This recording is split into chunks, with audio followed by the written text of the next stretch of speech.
Bienvenidos al episodio 415 del podcast de Comic Verso. Soy Esteban Pedreros, corazón chilote, y me acompaña como siempre el desmotivado Alberto Calvo. Hola Beto, ¿cómo estás? Hola, ¿qué tal? Muy bien, gracias. ¿Cómo te afectó ese domingo de definiciones de la NFL, Beto? Pues los resultados fueron tales que por primera vez desde que tengo memoria, hace mucho que no me pierdo un Super Bowl, llegó a pasar hace muchos años por causas fuera de mi control, jamás me he perdido uno voluntariamente y creo que esta será la primera vez. Dos equipos que no soporto, no tolero, par de equipos llenos de chillones, malos competidores, y en un deporte que me gusta mucho y por lo tanto no pienso amargarme una tarde viendo a los dos a ver quién le puede lloriquear más bonito a los oficiales. Si es de que al diablo, no quiero saber nada, la temporada acabó. Sí, yo debo decir que todavía no entiendo las faltas y no soy capaz de distinguirlas cuando veo partidos de la NFL, por lo tanto, como no entiendo nada de lo que estás hablando, no creo que me afecte. Suele pasar que la acción se detiene y tengo que esperar a que los comentaristas expliquen qué pasó. Ya. No, yo sí, son muchos años viéndolo, lo llegué a jugar por un breve periodo de tiempo en lo que será la escuela preparatoria, entonces sí tengo un conocimiento más a fondo de lo que son las reglas. De hecho tengo por ahí una copia del reglamento oficial del NFL de 2002 me parece, que es un libro bastante grande. No ha habido muchos cambios, pero cuando se dan cambios pues hay explicaciones en televisión, entonces más o menos estoy al día con eso y pues para que tengas una idea, dejémoslo en que los Jefes de Kansas City en el último par de años se convirtieron en el Real Madrid de la NFL, que es que hasta tienen su canción que con el VAR o sin el VAR el Madrid te va a ganar. Pues así más o menos están. A mí cuando terminaron de caerme gordos fue hace un par de... El año pasado, de hecho, que hubo una jugada en la que anotaron al final para ganar un partido y les anularon el touchdown porque cometieron una infracción porque, como sabes, no se pueden tirar dos pases hacia adelante en la misma jugada. ¿No? Está la idea de que si tiraste un pase más allá de la línea de golpeo, si quieren volver a pasarla tiene que ser no se puede. Lateral o hacia atrás. Lateralmente, sí. Bueno, Mahomes le tiró un pase. Esa parte sí me la sé. Beto. Le tiró un pase a Travis Kelce. Empezó a correr y cuando vio que venía un defensivo y lo iba a agarrar, se dio la vuelta así para chocar con él de hombro y le aventó el balón a un receptor que venía corriendo detrás de él y pasó a su lado. Entonces agarró el balón y corrió hacia la zona de anotación, anotó, quedaban pocos segundos y con eso iban a ganar el partido, pero salió un oficial y le tiró un pañuelo diciendo que el segundo pase iba a ser adelantado y ves la repetición y sí, en efecto, Kelce se voltea, ve que viene el otro que va a pasar corriendo a su lado y le avienta el balón, pero pues él lo avienta parado desde la yarda 20 y el otro agarra el balón en la yarda 18, entonces sabes que sí, lo aventaste para adelante, eso no cuenta. Y cuando se dio la conferencia de prensa después del partido, Andy Reid y Pat Mahomes se pusieron en plan, haz de cuenta sí, senador borracho que es arrestado por la policía, literalmente lo que estaban haciendo los dos era el acto de ¿qué? ¿Cómo se atreven a cancelarme una anotación? ¿Qué no saben quién soy yo? Y fue en el momento en el que decidí que ya pasaba de antipatía a sinceramente detestarlos y no creer nada de ellos. Tienen al jugador más castigado de los últimos 2 años, lo cual es paradójico porque es el jugador más castigado y le marcan 1 de cada 3 castigos que comete. Entonces ya llegó realmente a niveles absurdos. Entonces no quiero saber nada de los Jefes en un Super Bowl y menos si es contra las chilletas Águilas de Filadelfia.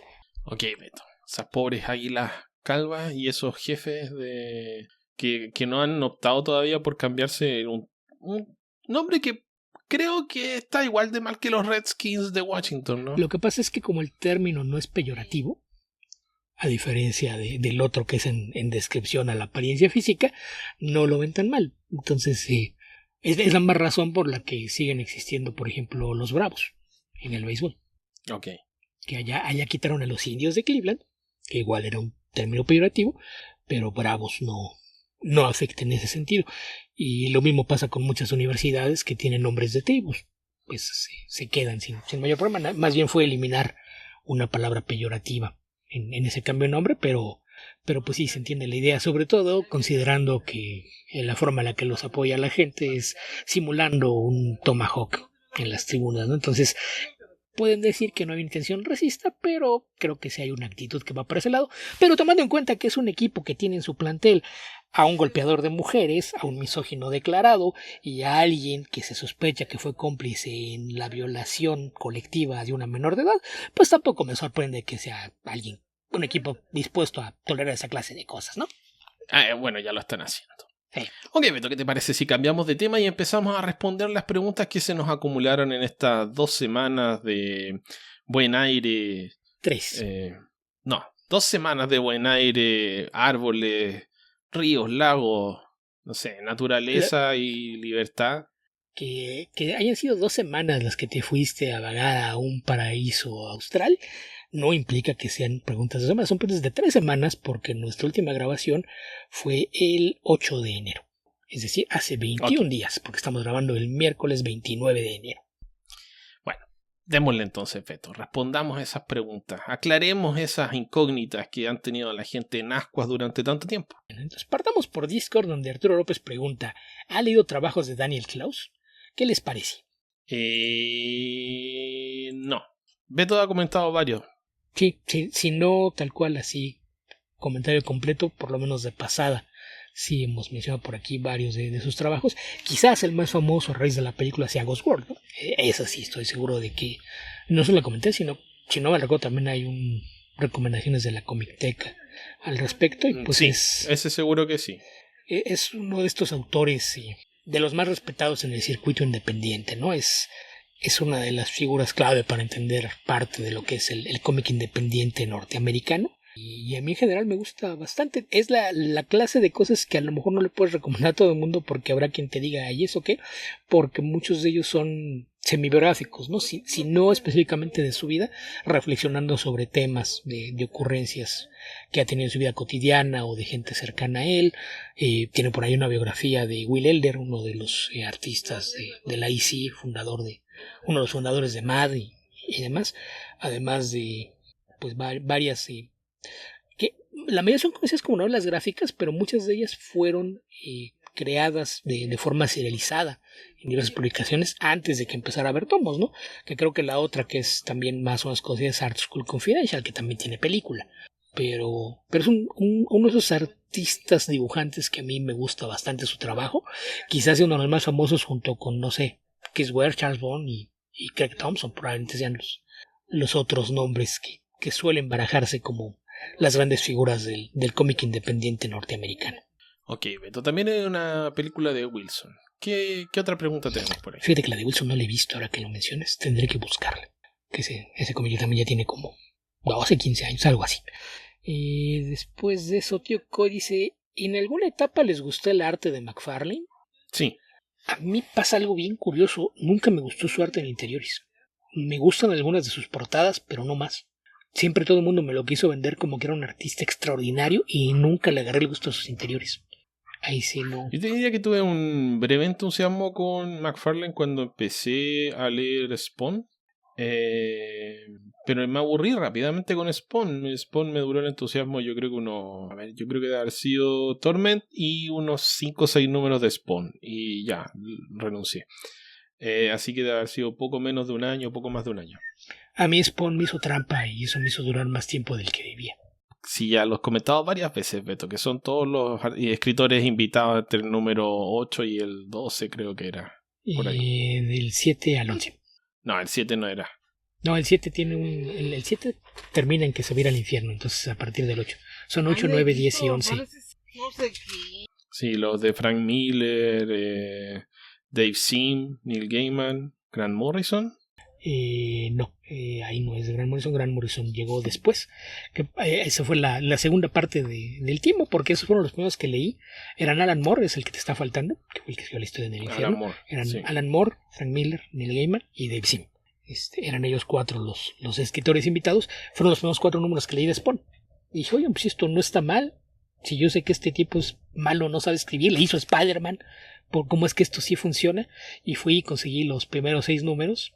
Y dije, ok, esto está trastabillando, pero supongo que después de que ya le vinieron a hacer la tarea, enderezarle y crear una mitología, esto debía mejorar.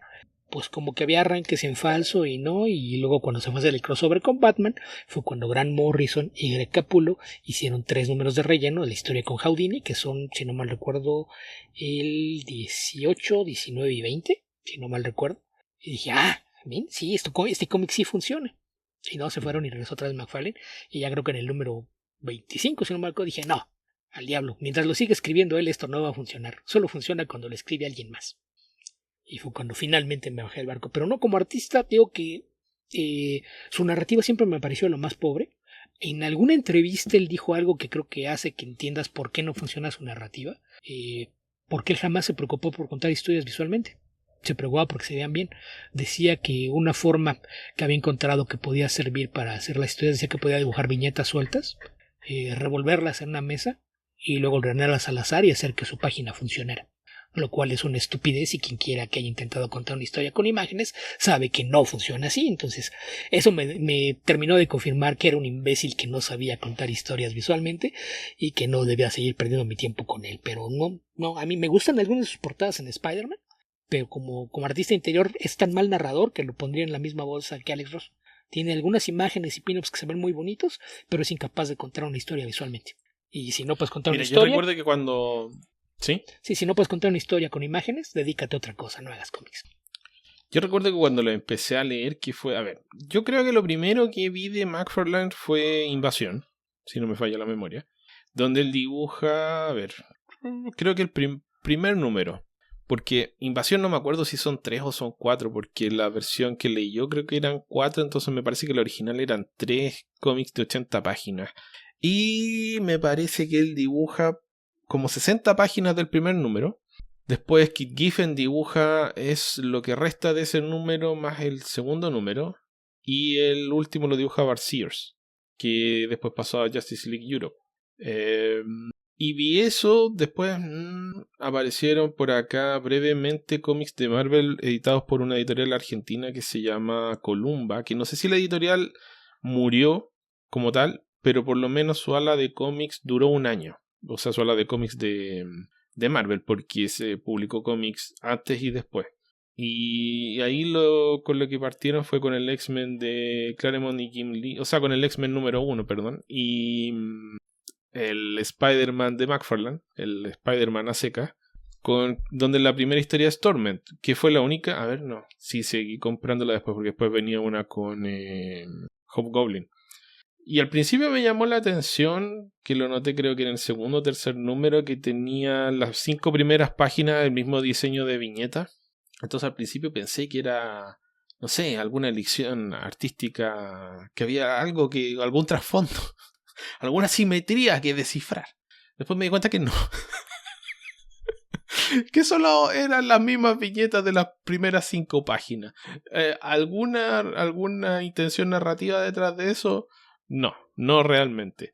Y en Spawn hizo más o menos lo mismo en los primeros cómics. Es como que se admira mucho a sí mismo Todd McFarlane. Entonces, cuando tiene una idea, él inmediatamente piensa que es buena, porque es imposible que sea mala. Así que eso me acuerdo de esos cómics. Y sí, me llamó mucho la atención. Me gusta sobre todo el tema de cómo dibujar las capas, las cadenas, ese tipo de cosas. Y algunos pin-ups muy buenos, pero rápidamente me fue aburriendo. No te diría que me desagrada el arte de Todd McFarlane, pero como dice Beto, no me parece que sea un gran narrador visual, y eso ya es un problema si te dedicas a dibujar cómics. Y varias portadas son bien llamativas, yo no le veo mayor problema, pero a mí lo que me molesta son, más que molestarme, no me gustan las historias, entonces no seguir leyendo. Sí, es muy mal escritor. Sí, que ahí sí no, ni cómo defenderlo. Mira, estaba checando que si es de Invasión. Según el listado que hay en Wikipedia, dice que dibujó los primeros 2 números. Ya, eso puede ser que terminó de dibujar el segundo número, entonces Kit Giffen. Que de forma curiosa, Google no lo considera artista de cómics, ¿eh? Si tú buscas Todd McFarlane, lo primero que aparece en la descripción es presidente de Image Comics. Okay. Entonces, eso. Yo no recuerdo, probablemente lo vi primero en Spider-Man, o quizás en Detective Comics, las 3 partes que hizo de Año 2, que ya hemos hablado mucho de eso. Que no solo fue una bofetada, sino que una bofetada dolorosa, porque reemplazando a Alan Davis era... ¿Qué? ¿No se suponía que había un buen artista haciendo esto? Bueno, Beto, no había ningún buen artista que salvar Año 2, Beto. Año 2 es muy mala. Es mala, secas. Producto de su época. Le tiene tirria a la distancia, pero es mala a secas. Pero Mask of the Phantoms, que es básicamente la misma historia, es muchísimo mejor. Sí, es la versión corregida. Ok. ¿Qué más, Beto? ¿Qué más? Bueno, es una versión donde la mujer está bien escrita. Y no tiene las piernas chuecas. Verdad. ¿Qué otra pregunta tenemos por ahí, Beto? Y el mismo Teco dice, ¿qué opinan del arte de Steve Scrooge? Uy, no, Steve Scrooge lo he visto muy, muy poquito. Porque realmente trabaja muy poquito en cómics, pero a mí me gusta bastante. Es un artista que me gusta muchísimo más lo que hizo después de que salió de Marvel. He de decir que cuando lo conocí, que fue en X-Force, no me gustaba demasiado su trabajo. Me parecía que había ahí semillas de algo interesante, pero fue hasta que se fue y empezó a hacer otras cosas que me gustó más su trabajo. Pero pues actualmente está más dedicado a su trabajo en cine, ¿no? Mayormente se dedica a hacer storyboards, así de que pues sí, en cómic es realmente muy poco lo que puedes ver de él, ¿no? O sea, creo que desde We Stand on Guard no hace nada en cómics. Sí, We Stand on Guard lo comentamos hace ya bastante tiempo, aunque creo que fue en un especial.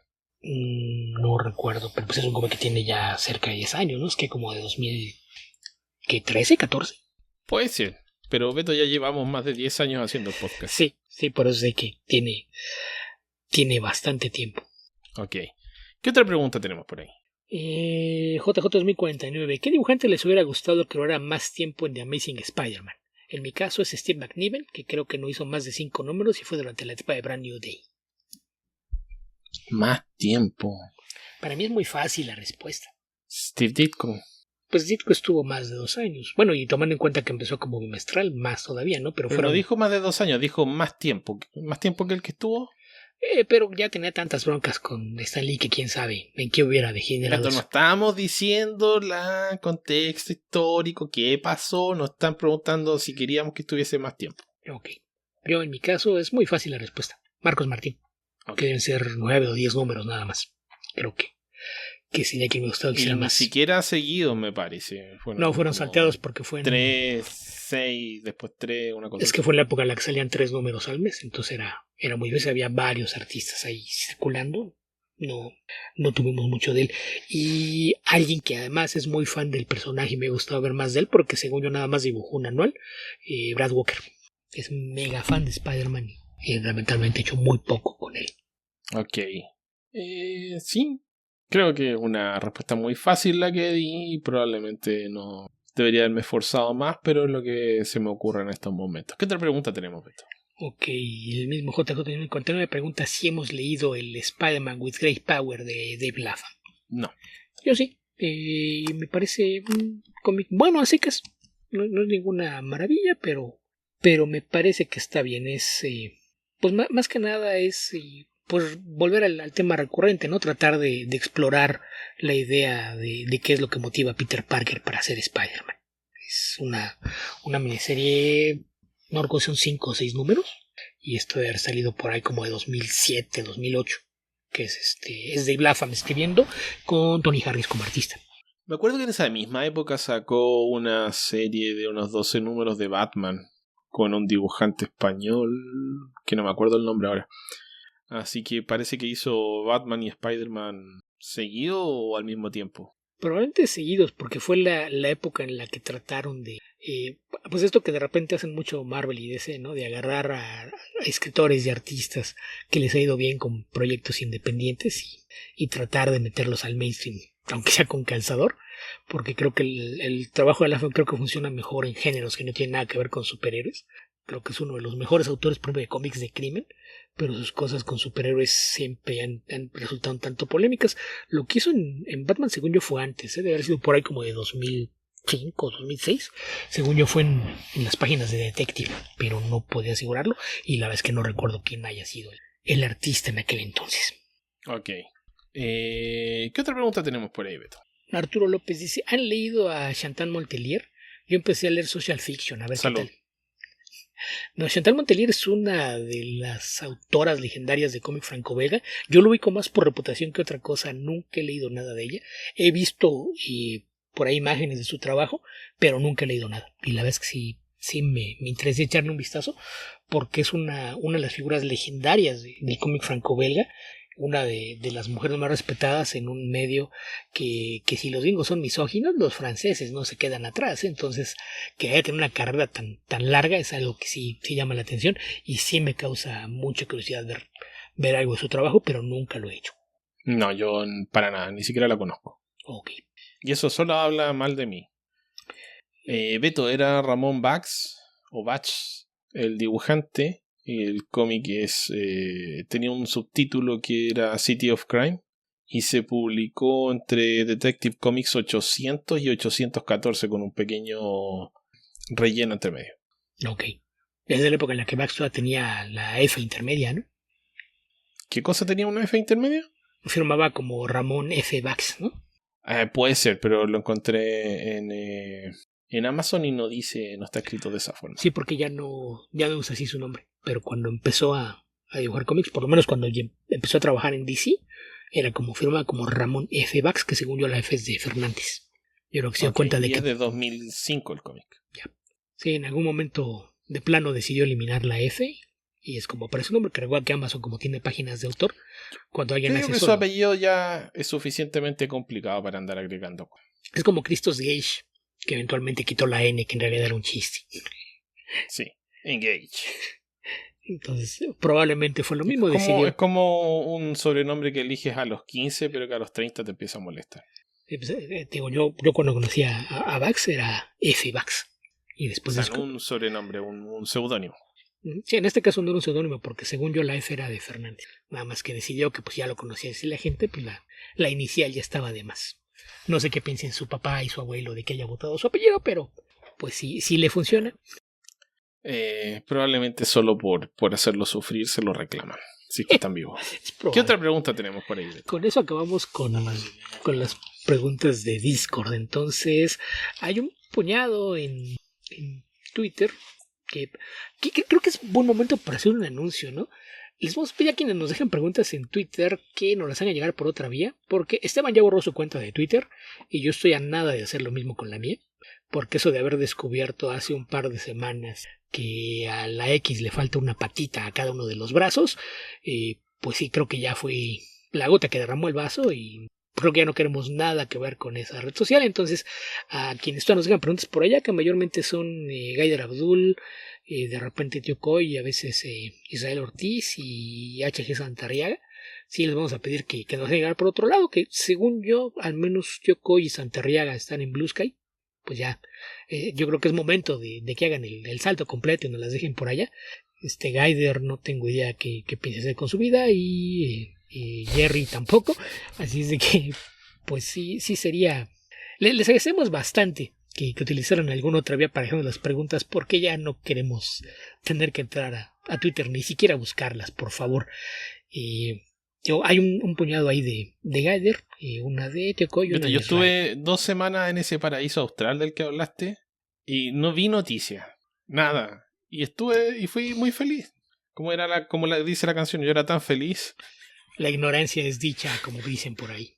Hasta que empecé a ver noticias cuando volví al trabajo el lunes. Y lo primero que dije, no sé, 20 minutos después de empezar a leer noticias fue, demonios, ¿para qué me puse a leer esto? Sí. Y descubrimos que el dueño de la plataforma, aparte de nazi, es cobarde. Sí, porque ahora no es nazi, es autista. No, deja de eso. Un par de días después tuvo una participación virtual vía satélite en un evento del partido de extrema derecha alemán. Básicamente son neonazis con otro nombre, porque pues allá las leyes sí se aplican, y a pesar de que algunos lo presionaron para que repitiera su saludo, pues no lo hizo. Digo, puede ser un imbécil, pero no es idiota, y si hubiera hecho ese mismo saludo en Alemania estaría en la cárcel. Y nada más por ahí, después de eso salió un dato. ¿Sabes cuál es el código ASCII para la X? No sé, Beto, dime. 88. Que en simbología nazi, 88 es una forma de abreviar Heil Hitler. Entonces, si a alguien le quedan dudas, pues váyanselas quitando de la cabeza. Si ven un 88, cruces de hierro y demás, son símbolos de esto. Tiene que ver ahí un poquito con que 88 en alemán se hace HH, suena muy parecido a HH, entonces HH, el Heil Hitler, lo disfrazaban como un 88 y resulta que el código ASCII con la tecla 88 es la X. Entonces, si quieren saber por qué se llama su plataforma, les digo, lo que no nos habíamos dado cuenta cuando le cambié el nombre es que a su X le hacen falta las patitas para el tipo de cruz que realmente quería poner. Entonces, probablemente es el último episodio en el que vamos a responder preguntas que hayan dejado en Twitter, así es de que les agradeceríamos a los escuchas que nos dejan preguntas en esa plataforma, que utilicen otra vía. Pueden ser los No videos son de ustedes, no somos nosotros, pero Twitter y nosotros somos dos barcos que se alejan en el... Sí, entonces pues sí, les agradecemos bastante. Si no quieren mudarse a otra plataforma, pueden dejarnos las preguntas en los videos de YouTube, de donde sí las leemos. Pueden mandarlos a algún correo. Hay un par de cuentas de correo que encuentran al fondo de todas nuestras publicaciones en nuestro blog. Así es de que hay otras vías, porque si las siguen dejando en esta plataforma, ya no vamos a poder entrar a ellas. Así es de que, dicho lo anterior, demos de salida, porque Gaider, a pesar de que le dedicamos la vez pasada como 40 minutos a responder sus preguntas de Daredevil, mientras estábamos grabando dejó más, tío. Ok, ¿qué otra pregunta tiene por ahí? Pregunta, ¿por qué Daredevil y Spider-Man son amigos? ¿Desde cuándo empezó esta amistad? ¿Por qué la gente se hace amigo de alguien? Porque los publica la misma editorial. Porque Stan Lee decidió que quería ponerlos juntos, por eso son amigos. Además, ¿qué piensas? Son dos vigilantes, uno adolescente, el otro atormentado, alcohólico y depresivo. Los dos son atormentados. ¿Cómo no van a estar cerca? ¿Cómo no van a formar una linda amistad un adolescente de 15 años con un abogado alcohólico de 25, 30? ¿Se te ocurren dos personajes de ficción de cualquier género o medio que tengan un complejo de culpa por todo lo que pasa a su alrededor que ellos dos? No, Beto. De ningún medio de ficción se me ocurre. O sea, los dos toda su vida es dedicarse a lo que se dedican porque sienten culpa. Porque fuera de eso sería muy difícil que encontraras algo, ¿no? ¿Por qué? Porque hay una diferencia de edad, porque uno es católico y el otro es judío. Uno es católico y el otro es católico honorario.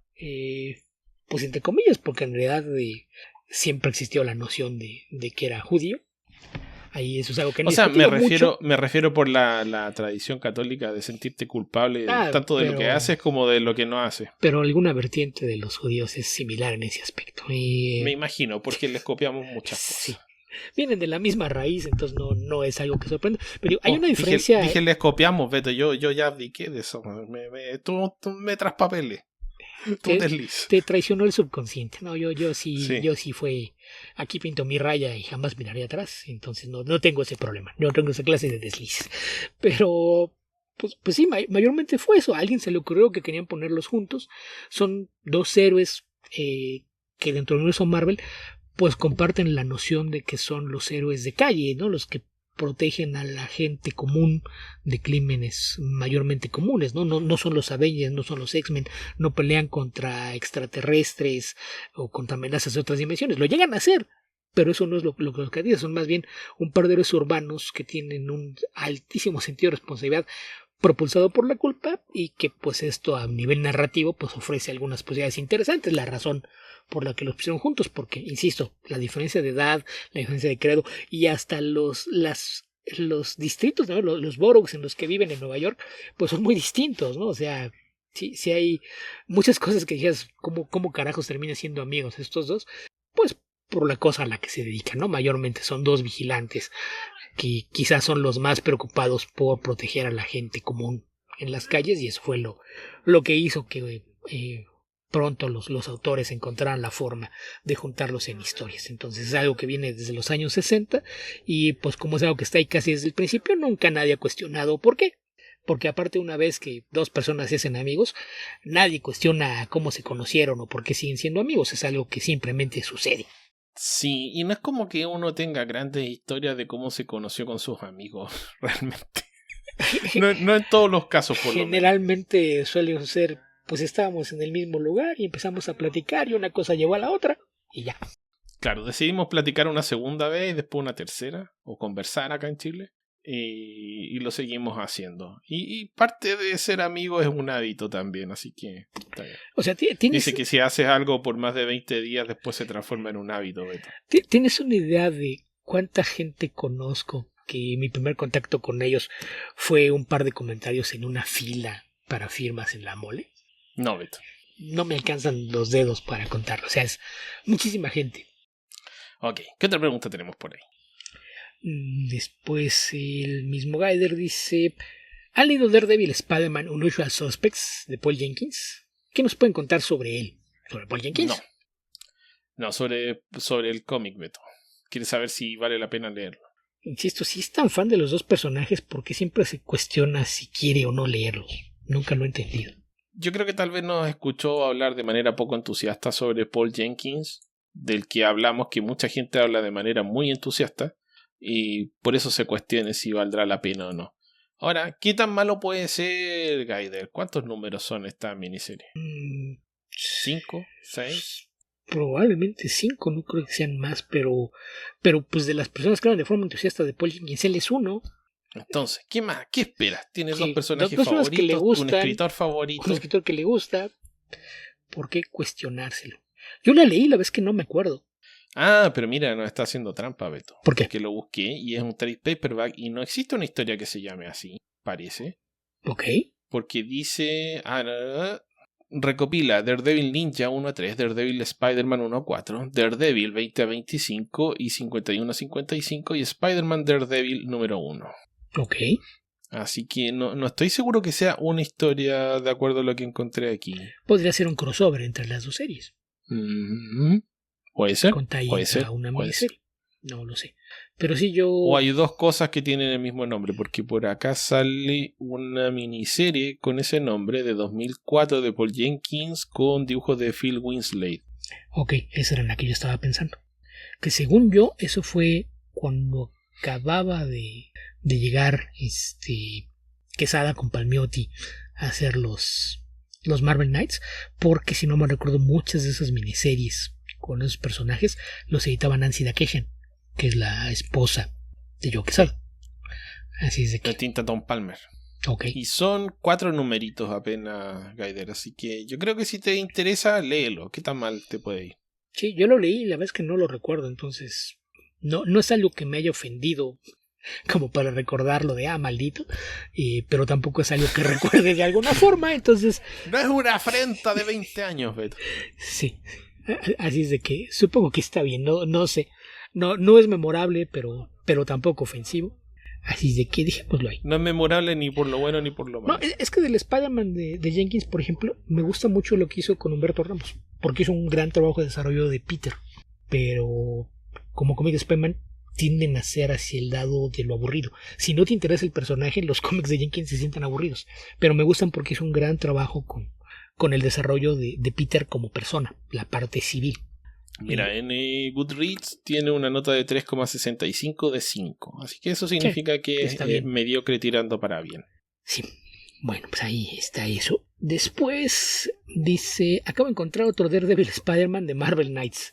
Les recomiendo leerlo, me parece lindo. Es un solo número que muestra la amistad entre ambos y sus diferentes métodos para hacer. Y si no han leído, ¿qué les parece? Si nos dice que es otro Daredevil Spider-Man, es difícil que sea suficiente información para saber a cuál se refiere. Pero insisto, si es de la época de Marvel Knights, casi todo eso está bien a secas. Así es de que... Sí, yo he bajado mis notas de las cosas Marvel Knights que recuerdo haber leído, porque algunas que me llamaron mucho la atención, me gustaron bastante en su momento. Que con el paso del tiempo no es que sean malas, pero no creo que no eran tan buenas. Sí, a veces y esto lo que en particular pasa no lo leí. A veces lo que pasa es la época en particular en que aparecieron, ¿no? Que todo esto de Marvel Knights vino después de la era, todo el caos que causó Yemas, cómics bastante malos en general en la línea de Marvel, entonces se sentía como que eran muy buenos, porque el estándar contra el que estaban compitiendo era muy bajo. Pero ya cuando los ves en retrospectiva te das cuenta de que estaban bien, pero no era ninguna maravilla. Sí, yo diría que tenían también unos enfoques bastante inusuales en algunos casos. Porque estaban tratando de romper con lo que había venido antes, justamente. Claro, y en muchos casos trajeron escritores que venían de otros lados y que tenían historias o ideas novedosas hasta cierto punto para algunas de estas historias. Que eso se haya plasmado en una gran historia, no recuerdo ninguna particular.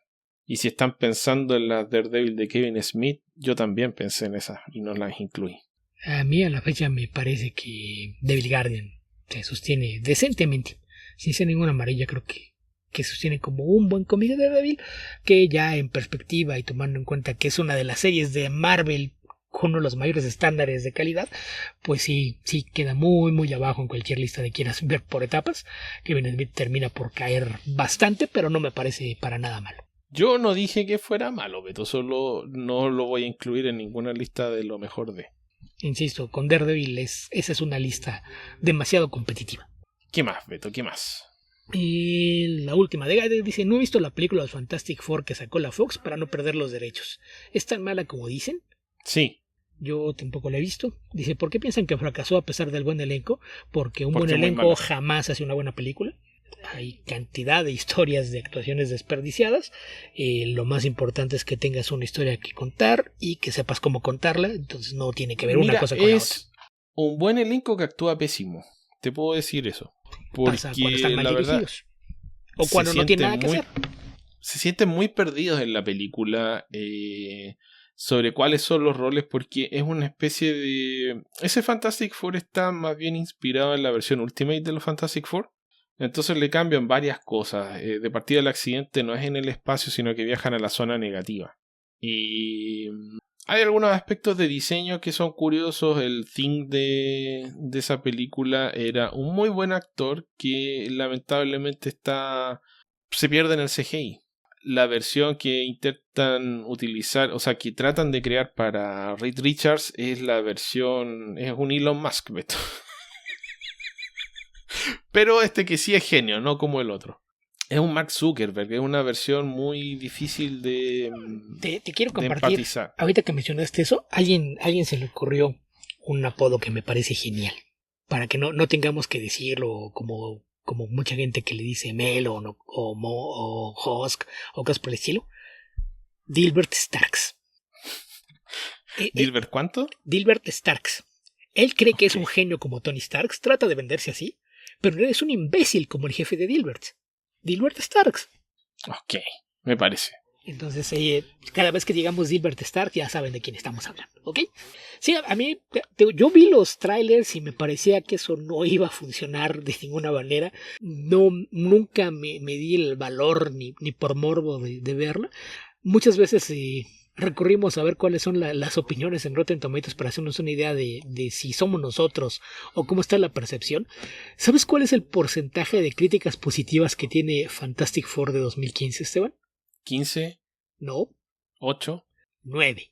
No recuerdo cuándo fue la última vez que vi Casi una le doy, película. Beto. Casi le doy en 2 intentos. No recuerdo cuál fue la última vez que vi una película que no llegara a un doble dígito. Y por ejemplo, con quienes califican de forma distinta, Metacritic, que es porcentaje de calificación, tiene 27%, es decir, 2.7 en una escala de 10. Mira, lo voy a resumir de la siguiente forma, y puede que piensen que estoy exagerando, pero yo digo que no. Es una película que no funciona en ningún aspecto. Tiene malas actuaciones, mala dirección, mal guión, malos efectos especiales, malas ideas, mala ejecución. O sea, sí, todo mal. Todo mal. Bueno, mira, recordemos que uno de los No, guionistas... creo que no vale la pena, pero bueno, Reed Richards es un genio que lo descubren en una feria científica, su mejor amigo es Ben Grimm, y los dos terminan reclutados por el padre de Johnny Storm en un think tank científico donde también está Doctor Doom, que lo interpreta este actor que se ha perdido, ya no recuerdo cómo se llama. Es Toby Kebbell. Sí. Y bueno, están tratando de desarrollar una máquina que es para viajar entre dimensiones. Eventualmente la logran hacer funcionar y terminan accidentalmente viajando a la zona negativa, donde tienen un accidente que transforma a los Cuatro Fantásticos de los Cuatro Fantásticos y a Doctor Doom en Doctor Doom. Y después Doctor Doom se vuelve loco y trata de acabar con el mundo. Y no tiene mucho sentido que digamos. Y la relación entre los personajes no está muy bien lograda. La relación de... Ni Ben Grimm te cae bien, ni ningún personaje te cae bien. Son todos muy desangelados y están muy fuera de la idea que uno tiene de cada personaje. Entonces es muy difícil que un Fantastic Four que es tan distinto en los aspectos que hacen funcionar al concepto de los Fantastic Four se queda solamente en lo superficial, en los poderes de los personajes, logran dar. Si no logras crear una familia que se quiera, porque es una familia que puede tener conflictos, pero tienes que partir de la base de que son 4 personajes que se quieren. Es muy difícil que funcionen los Fantastic Four. Ya, nada más te iba a decir que, pues del guión, recordar que es coescrito por el director al que corrieron antes de terminar la película, ya no estuvo durante el proceso de edición. Otro de los guionistas es Simon Kinberg, que ha escrito 2 veces mal la saga de Dark Phoenix.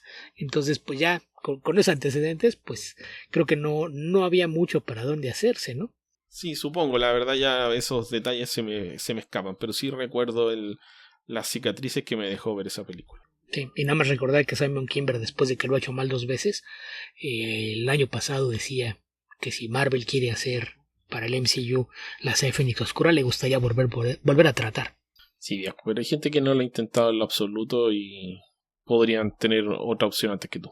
Sí, creo que está subestimando que tan buenos para los negocios Kevin Feige, ¿verdad? Sí, denme otros $200 millones para hacer mal esta película otra vez. O sea, la tercera es la vencida.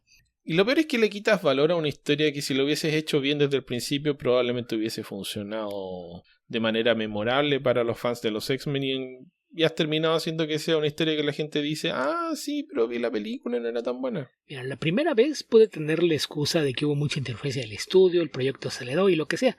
La segunda la produce él mismo cuando él estaba a cargo de la franquicia. Ahí sí ya no tiene a quién echarle la culpa. Entonces, no, yo me imagino que incluso Kevin Feige le pidió a su asistente que del rolo de exdirectores de cine y de guionistas retirara la tarjeta de Simon Kimber y la rompiera. A este no le vamos a hablar ni por accidente. ¿Qué más, Beto? ¿Qué más? Después de eso ya tenemos con las de Gaider. Tío Koi dice, ¿saben qué está pasando acá? Nos dan su punto de vista. No solo nos hace ir a Twitter a buscar sus preguntas, sino nos hace navegar las conversaciones en las que nos taguea.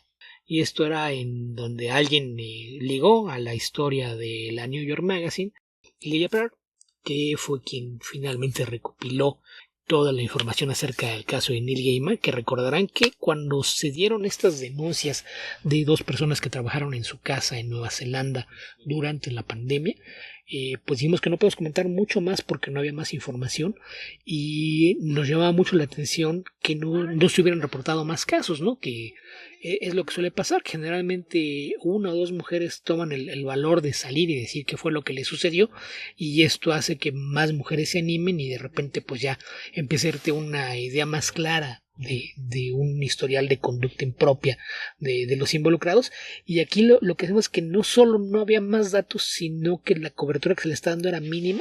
Y pues finalmente apareció esta nota hace un par de semanas, a mediados del mes de enero, y pues ahí descubrimos por qué no habían aparecido más mujeres. Resulta que sí había un historial bastante largo de incidentes de conducta impropia de parte de Neil Gaiman, y la razón por la que no se reportaban es porque cada vez que se presentaban estos casos llegaba a un acuerdo económico de forma independiente con las mujeres involucradas y a cambio de esto le hacía firmar un acuerdo de confidencialidad.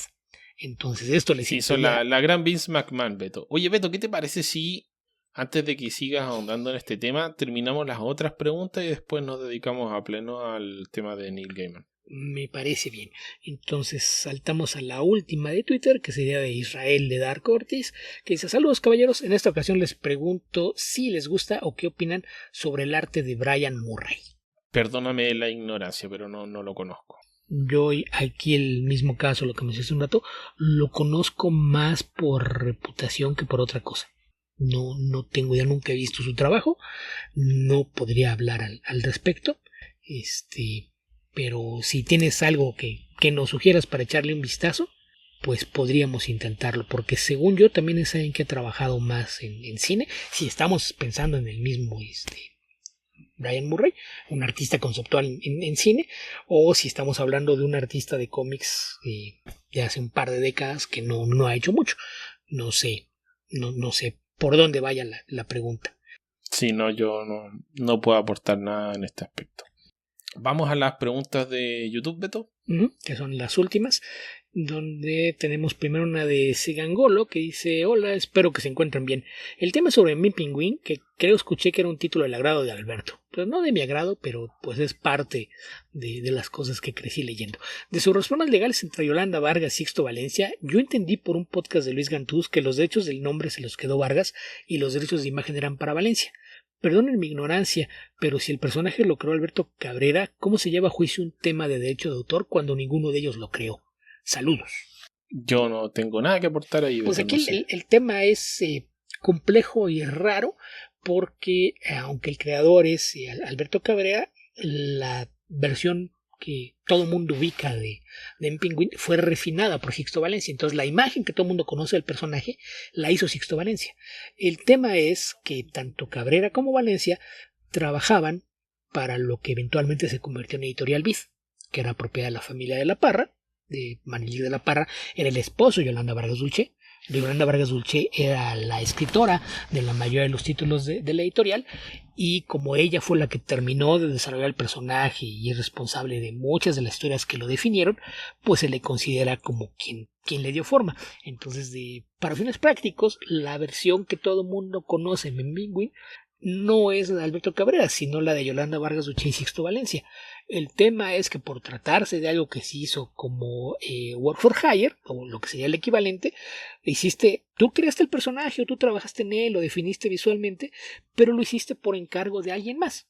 Que este es un tema que hemos discutido muchas veces, que no nos parece que del lado creativo debiera un Work for Hire, pero el trabajo de Sixto Valencia es derivado del de alguien más. Entonces es muy difícil que él pudiera sustentar el tener los derechos. En este caso, Luis Gantús siempre ha tenido esta idea de defender los derechos de muchos artistas mexicanos, pero en ocasiones creo que se deja llevar, porque aquí el tema es que a fin de cuentas los derechos del personaje como una obra para publicarse son de Editorial Vid o de la familia de la Parra Vargas. Entonces esa es la razón por la que cuando aparecieron reimpresiones aparecieron publicadas por Vid y haciendo énfasis en el nombre de Yolanda Vargas Dulce. Ese es el tema que lo hace un poquito complejo.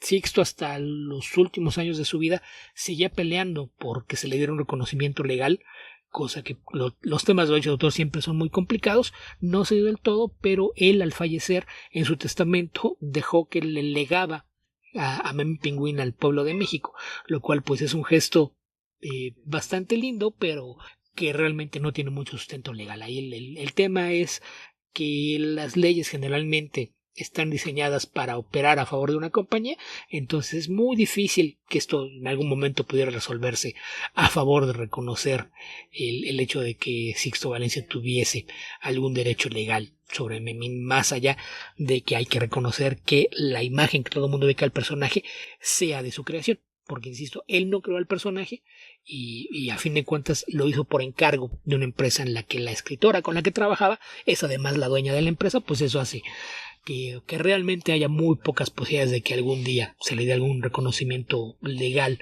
sobre haber creado el personaje, porque, insisto, es un trabajo derivado y hecho por encargo de alguien más. Ok, Beto. ¿Nos quedan más preguntas? Sí. Un par. Ricardo Pérez. ¿Por qué no siguió en el universo Marvel el director de Iron Man 3? Por mí estuvo bien que no siguiera, me disgustó mucho esa película. Ya no está solo. Buscamos con la gente más amargada que conocíamos y nadie funcionó. A todo el mundo le había gustado. Eras el único amargado del que no le había gustado. Ricardo está de tu lado. Ok, muchas gracias, Ricardo, aunque no creo que estés del lado de los amargados. Ciertamente yo no me considero estar ahí. Simplemente no es una película que me haya agradado mucho. Creo que me agradó un poco más después, pero en el momento de verla no, digamos en el estreno. Yo diría que, no lo sé, voy a especular completamente, pero creo que, ¿cómo se llama? Shane Black. Shane Black es amigo de Robert Downey Jr. y la única razón por la que estuvo ahí es esa. Uh-huh.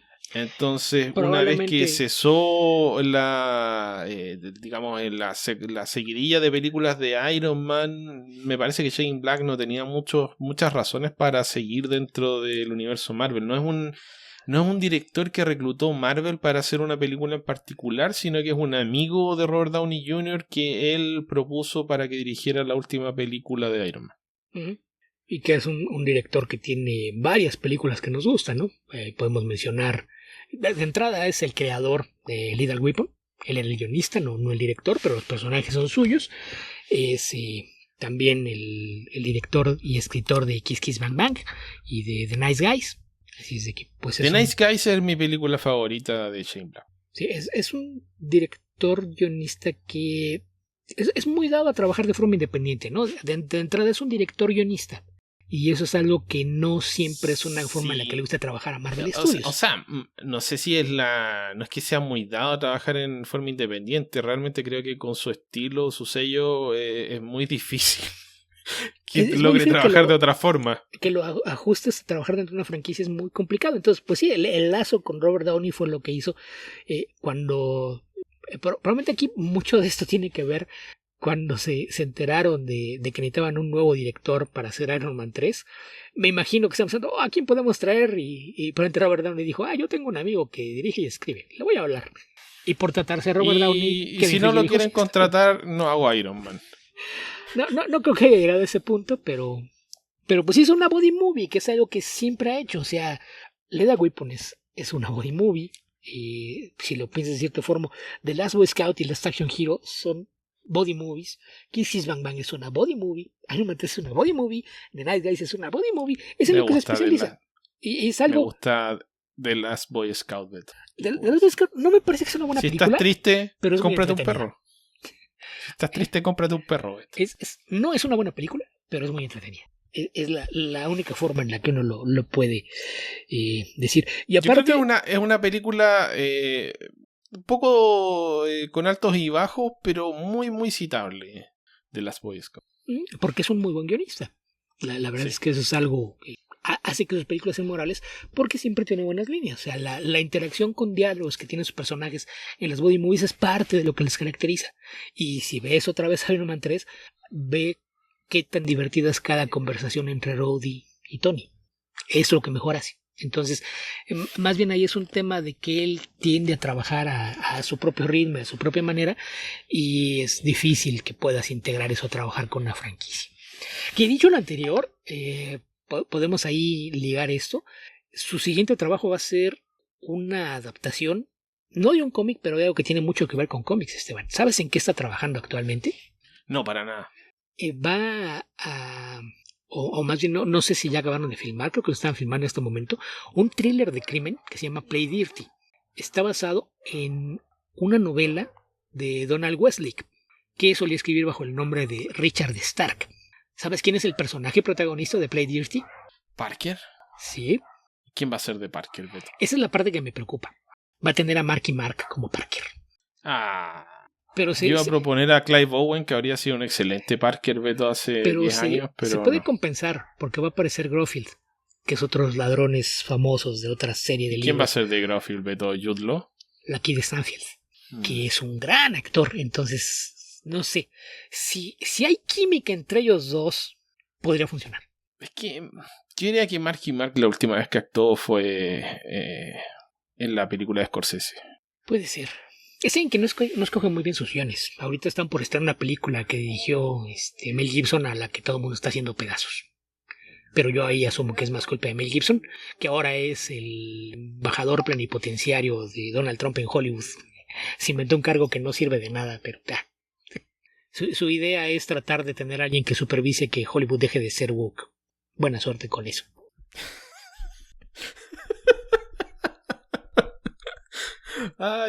Depende de cuál avenida de Hollywood te encuentres, puede ser bastante poco woke, la verdad. O sea, nombró 3 embajadores. No recuerdo quién es Mel Gibson, Sylvester Stallone, y no recuerdo quién es el otro. Es otro actor igual. John Boyd. O sea, 3 actores de 70 y tantos años, de ideas de extrema derecha, a los que nadie toma en serio desde hace mucho tiempo, y les dio un cargo que no tiene ningún poder. Porque además son los embajadores en Hollywood y tienen poder plenipotenciario para trabajar a nombre de Trump en Hollywood. Cuando el 80% de las producciones de Hollywood se hacen no solo fuera de Los Ángeles, fuera de los Estados Unidos. Entonces, en fin, pero bueno, volviendo al tema de Shane Black, pues es ahí, yo creo que más bien esta incompatibilidad de que no es algo que le interese a él estar trabajando en franquicias, y en Marvel sabemos que les gusta tener un control un poquito más estrecho como hacen las cosas, del que seguramente Shane Black está acostumbrado a tener. Entonces esa es la razón por la que no siguió por ella. Ok, ¿qué más? ¿Qué otra pregunta tenemos por ahí? El mismo Ricardo dice: hace poco vi que la editorial SC Comics de España quebró. ¿Saben qué sucedió y qué editorial entrará al quite por DC? ¿Panini? SC tenía un historial de malos manejos desde hace varios años. Algunos artículos, Beto, y así como explicar qué pasó exactamente, aparte de que decir malos negocios. Sí. No podría entrar a detallar las razones de la quiebra. Y sí, lo va a tomar Panini. que pues no es ninguna sorpresa, ¿no? Es la mayor editorial de cómics de licencia en el mundo, que tenía una fuerte presencia en España, que básicamente funcionaba con 3 grandes editoriales, aparte de sellos que sean material local, que eran Panini, Planeta y ECC. Desaparece ECC, que mayormente tenía las licencias de DC. De hecho, según yo, Panini ya tenía las cosas de Marvel, así es de que pues se van a quedar también con la otra editorial de superhéroes. Pero sí, el resumen es ese. Yo por ahí cosas que había seguido de las quejas, pues un historial de ya varios años de malas decisiones de negocios y prácticas de trabajo que no eran lo más adecuado, y una forma de trabajar que terminaba por molestar incluso a los autores locales, incluso cuando se traducen cómics de lo que hacían en Estados Unidos. La mayoría de los autores españoles se quejaban mucho de la forma en la que ECC lo hacía. Entonces, pues yo creo que fue eso, una suma de malas decisiones que eventualmente terminaron por costarles tanto que tuvieron que declararse en quiebra y cerrar operaciones. Sí, da la impresión de que hicieron una expansión demasiado agresiva y finalmente el modelo de negocio no les dio para cubrir lo que necesitaban. Esa es la impresión así a muy grosso modo. Pero sí, o sea, inmediatamente salió la noticia, de acuerdo a lo que vi hace 3 días, y ya se está anunciando que, o sea, inmediatamente Panini entró a negociar la licencia, que obviamente DC va a tener interés en que a quien sea agarre esa licencia lo antes posible. No le va a interesar que la licencia quede ahí en el freezer por un tiempo. Y después de esa experiencia, pues obviamente preferían que sea una empresa con un historial sustentable. Entonces, pues todo eso jugó a favor de Panini. Sí. Ahora SC tuvo más de 10 años publicando DC, así que no es menor.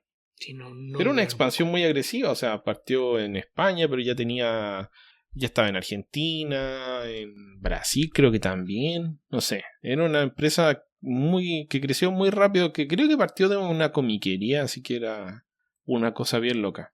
Sí. Les deseamos a la gente que trabajaba para ECC, que probablemente no nos esté escuchando, pero en una de esas un accidente fortuito lo permite, que a los trabajadores, que son los que importan, se les respete en sus deudas y se les pague. Sobre todo eso, que no queden deudas. Ya los que quieran seguir trabajando en cómics, ojalá encuentren que en alguna parte, pero pues que no quede ninguna deuda, que es algo bien común, ¿no? Que cierre una empresa, sí, y los afectados son los trabajadores a los que les quedaron a deber dinero. Sí, suelen ser los que pierden generalmente en estos casos. Sí. Ok, Beto, ¿qué otra pregunta tenemos por ahí? El mismo Ricardo dice: ¿creen que salga Lou Ferrigno en Secret Wars? Estaría bien como un Hulk envejecido. Espero que no, la verdad. Me parece un pésimo actor y aún peor persona, entonces entre menos, mejor. Sí. Recordé eso apenas comentaste. Yo imagino que es posible, pero la verdad tampoco tengo mucho interés en que ocurra, ni creo que sea el objetivo de esto. No creo que es... O sea, no creo que sea una película de cameo. Sí, o sea, si alguien le hubiera invitado a hacer un cameo, habría salido en Deadpool vs. Wolverine. Pero probablemente, como este tipo también es uno de estos cerrados racistas de extrema derecha, probablemente no había ningún interés de parte de Ryan Reynolds de hablarle: oye, ¿quieres volver a ser Hulk? Dudo que alguien tenga interés en tener algún trato con Lou Ferrigno, porque sí es un tipo bastante desagradable. E insisto, ni siquiera es buen actor.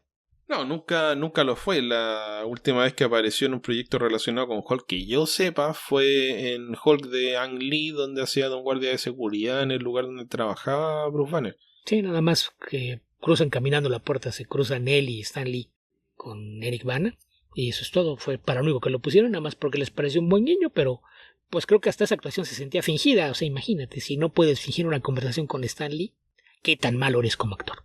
E insisto, como persona es peor. Racista, misógino, transfobo. ¿Quién lo quiere en un set de cine? ¿Quién? Mel Gibson a lo mejor. Ok, Beto. Y nos quedan 2 preguntas en Spotify. ¿Ah, sí? No, nos faltó una de Ricardo Pérez, que dice: lecturas que recomienden de Darkhawk de Marvel. Yo ninguna, no tengo nada para recomendarte. El tema con Darkhawk es que no hay muchos cómics. Yo te recomiendo, si te interesa el personaje, échate un clavado a la serie original. Tiene el tradicional formato de: ¿quieres un héroe adolescente que de repente adquiere poderes? Tomemos el molde de Spider-Man y hagámoslo. Aparte lo escribía Danny Fingeroth, así es de que fue durante mucho tiempo editor de Spider-Man, así es de que pues un cómic que se deja leer bastante bien. El arte el primer par de años era mayormente Mike Manley, así es de que tampoco es algo que vayas a sufrir del lado artístico. Y conforme fue avanzando la serie fue perdiendo un poquito el hilo, lo que lleva, perdió el impulso, el ya no ser el héroe nuevo tratando de aprender a ser un héroe. Pues creo que hizo que perdiera mucho de la frescura. Y después cuando Abnett y Lanning decidieron empezar a revitalizar a algunos de los héroes cósmicos de Marvel, en su segunda oleada de títulos involucraron a Darkhawk en los crossovers y estaban haciendo cosas interesantes con el personaje. Entonces yo te recomendaría que le eches un vistazo a la serie original, y si te gusta lo que ves ahí, que busques lo que pasó sobre todo en la época de Realm of Kings y War of Kings, que fue cuando lo integraron a los héroes cósmicos. Creo que Yo sería lo último que lo más recuerdo de recomendable. Darkhawk fue Avengers Arena o Avengers Arena. Tiene ahí una aparición que también Sí. Arena es muy divertida.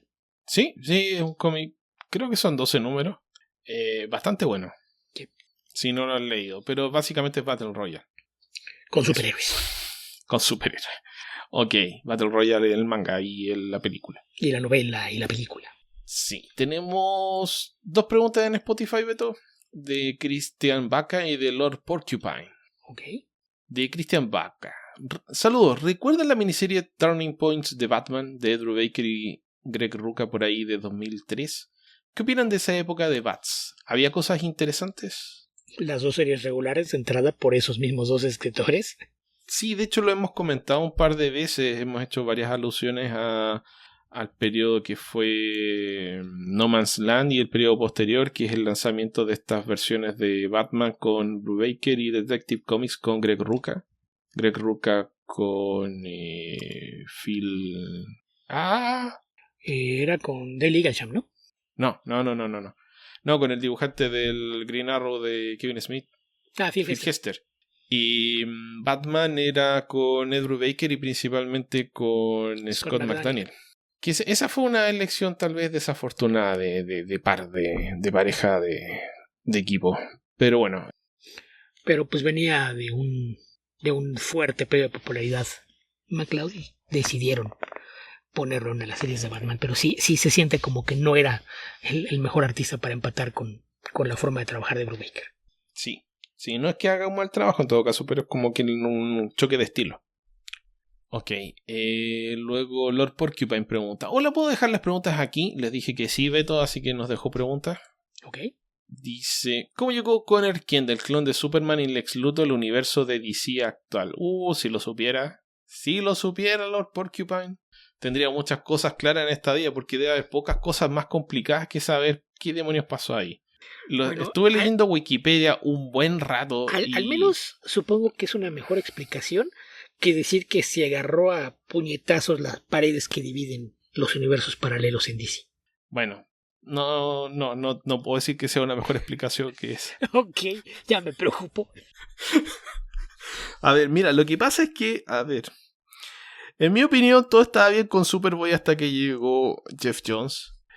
Sé que a mucha gente le gusta esta idea de que sea un clon que es mitad Superman y mitad Lex Luthor, pero yo no soy una de esas personas.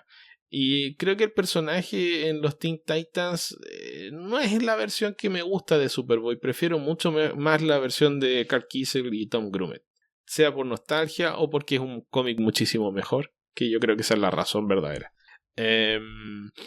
Bueno, a propósito de los puñetazos de Superboy Prime, en uno de los números de Infinity Crisis muere Superboy con él y Connor Kent a manos de justamente de Superboy Prime. Y después hay varias historias que no las logro unir, Beto, porque eventualmente lo trajeron de vuelta. Terminó viviendo con los papás de Superman en una serie de Superboy que escribía Jeff Lemire.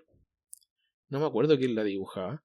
Eso debe haber sido por allá por 2010, 2011, y poquito después vinieron los New 52. Y cuando vinieron los New 52, decidieron relanzar al personaje de cero. Entonces, en las historias, creo que eran de los Teen Titans de...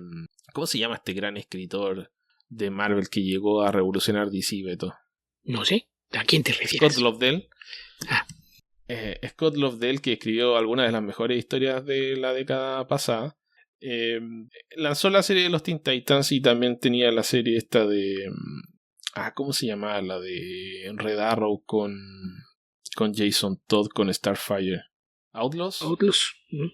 Ok, entonces lanzó los Teen Titans y en una de las primeras historias encuentran esta nueva versión de Superboy que también sigue el molde de ser clon de Superman y Lex Luthor. Creo que era en Cadmus, en una versión bastardizada de Cadmus. Como dije, Lobdell llegó a revolucionar DC. Y ese personaje fue el que estuvo en el universo DC por un buen tiempo. Y después hay una historia donde termina muerto y en una realidad paralela. Y después eventualmente como que todas las versiones de Superboy se juntan al estilo Hawkman en una versión única que vuelve al universo DC después de Rebirth. Pero nadie lo recordaba porque había estado fuera de la continuidad. Entonces los personajes ya no sabían quién era. Que es parecido a la solución que encontraron para Wally West cuando lanzaron Flash Rebirth. O sea, perdón, DC Universe Rebirth. Y de ahí eventualmente se integra al universo DC y el resto de los personajes lo recuerdan. Entonces tendrías que asumir que es básicamente un intervalo entre un momento y otro hasta que la versión que tú conoces de los Teen Titans de Jeff Jones es la versión actual que se conoce del personaje. Pero explicártelo así pormenorizadamente, honestamente no puedo. Es demasiado confuso. Son cómics que no leí y que las explicaciones son largas y no son fáciles de seguir. Ok. Luego dice, ¿la identidad de Superman sigue siendo pública? Me parece que no, pero no estoy seguro. Yo, siendo muy desconectado de DC, no tengo idea. Si yo lo que leí de Superman, que lo comenté hace un tiempo, que fue el Action Comics de Philip Kennedy Johnson, la verdad es que no recuerdo que hiciera ninguna alusión a si Clark Kent era Superman, si se sabía o no se sabía, porque es una historia que transcurre fuera de la Tierra, entonces no era muy relevante el tema de la identidad secreta de Superman. Así que no te puedo responder. Luego dice, ¿dónde ocurre el dominio del universo DC del Batman que ríe mostrado al inicio de Death Metal? Si lo supiera... Creo, me da risa esto del dominio porque siento que es como que hubiese visto Jujutsu Kaisen hace poco, Beto. Porque ahí tienen un poder que se llama dominio, que es cuando los personajes que son hechiceros te expanden su aura, su dominio espiritual y hacen que el otro combatiente sumergido dentro de una realidad que está bajo su control. Pero no sé, no te diría que es un universo creado específicamente a partir de la liberación de los poderes de eso, porque si me acuerdo bien, esas historias transcurren en los malos universos. Al final de una de estas historias encuentran el mapa del universo DC, que es un mapa bidimensional. Entonces dicen, ¿dónde está el universo oscuro? Y dan vuelta al mapa y el fondo del mapa era negro. Entonces se dan cuenta que no era negro, sino que era un universo oscuro. Está descrito de manera literal en un mapa. Entonces, ese multiverso oscuro tendrías que pensar que son algo así como Elseworlds DC, pero que nunca se publicaron. Son como ideas malas de escritores que nunca existieron. Ok. Entonces solamente existen en el contexto de las miniseries donde transcurren las historias. Los personajes de DC son absorbidos dentro de esta dimensión, entonces existen temporalmente en este universo. Y no es como que haya mayor explicación que esa, porque eventualmente es como... termina siendo así al estilo de Crisis de las Tierras Infinitas, una lucha en vez del universo de materia y antimateria entre el multiverso oscuro y el multiverso. Donde gana el multiverso oscuro. Entonces las historias oscuras, las que no existen, las que nunca se escribieron hasta que leíste este cómic, invaden o se apoderan de la realidad completa, y por eso te terminas metido en esta especie de charquicán de historias donde reconoces algunas cosas y otras no, porque ese es el tema, es una lucha por el dominio de la realidad.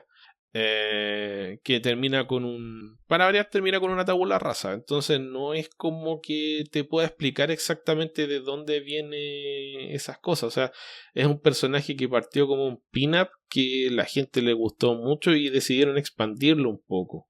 El Batman que ríe, que es esta versión de Batman Joker que se parece mucho a uno de los jueces del juez Dredd. No me acuerdo cuál, al juez muerte creo que se parece bastante. No, el juez muerte es la calavera. Bueno, a uno de esos, no me acuerdo cuál. Anda vestido como el juez muerte y con la sonrisa del Joker.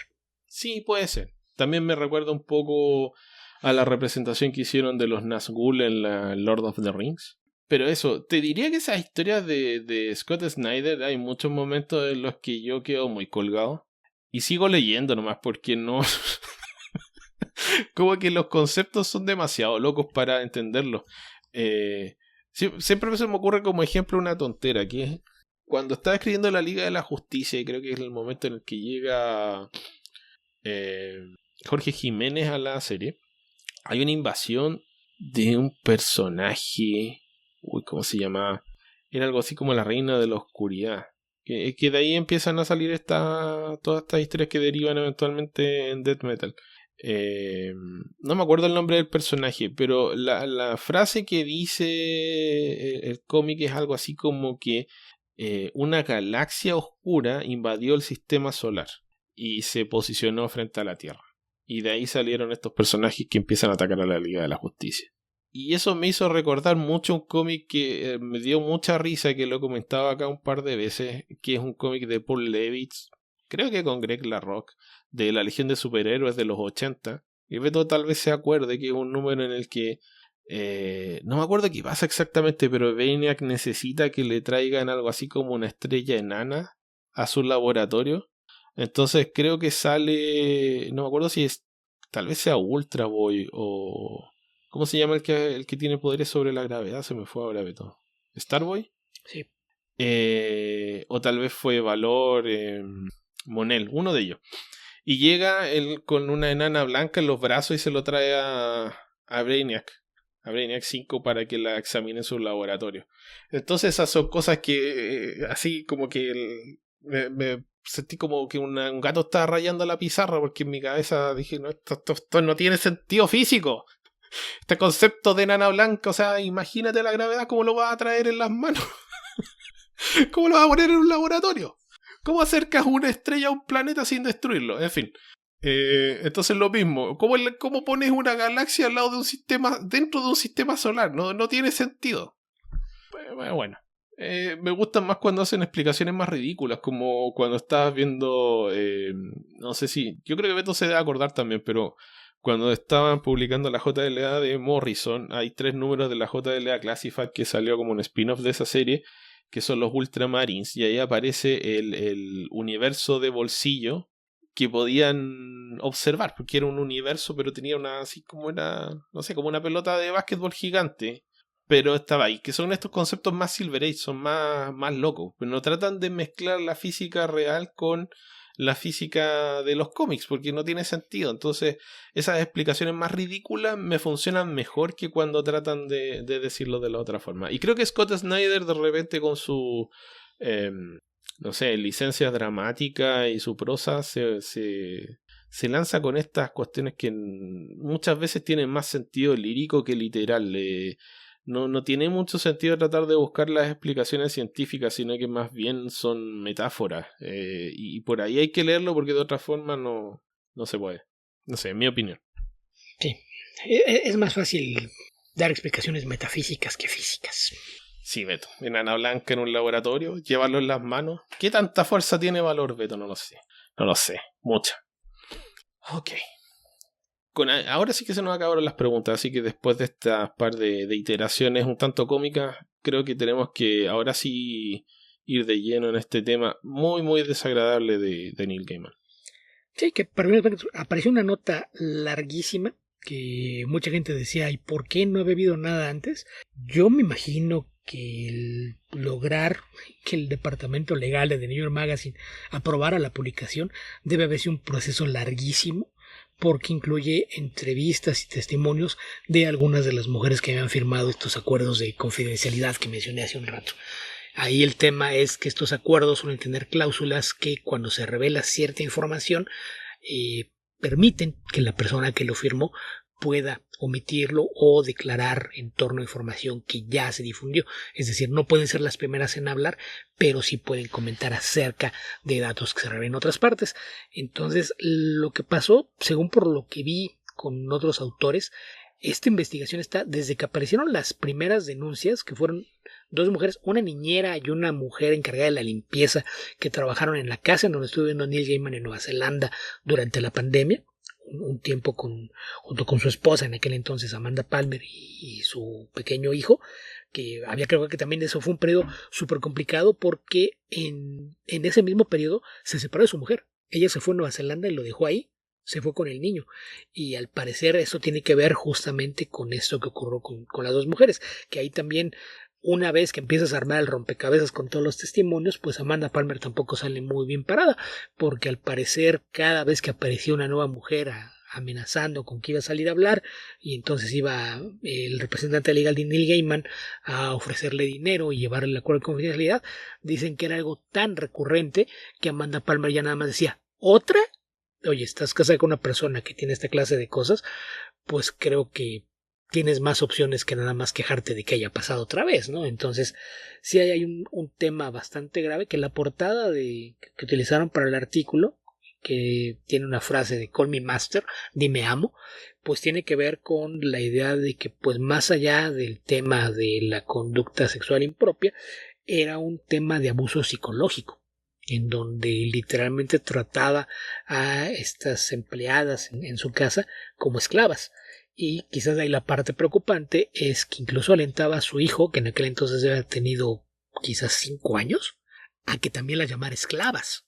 Entonces sí es un tema bien delicado, y pues aquí es donde de repente surge algo que no era un secreto, todo el mundo lo sabía, pero empieza a cobrar sentido con todo lo que pasó. Neil Gaiman nació en el seno de una familia bastante bien acomodada dentro de la iglesia de la Cientología. De hecho, sus padres estaban a cargo de controlar y manejar una de las áreas de esta iglesia que justamente se encargaba del tema de manipular gente y de tergiversar cualquier acusación que se diera en contra de los miembros de la iglesia. Entonces, se puede decir que creció con un manual de cómo hacer esta clase de cosas. Entonces, el hecho de que no lo ocultara era esconderse a simple vista, decir, está esto, pero yo hace mucho que dejé hablar con mi padre y no tengo nada que ver con eso. Entonces era como, ahí está eso, entonces no puede alguien decir, ajá, encontramos esto, porque él salió y lo dijo, pero lo utilizaba como una forma de cobertura.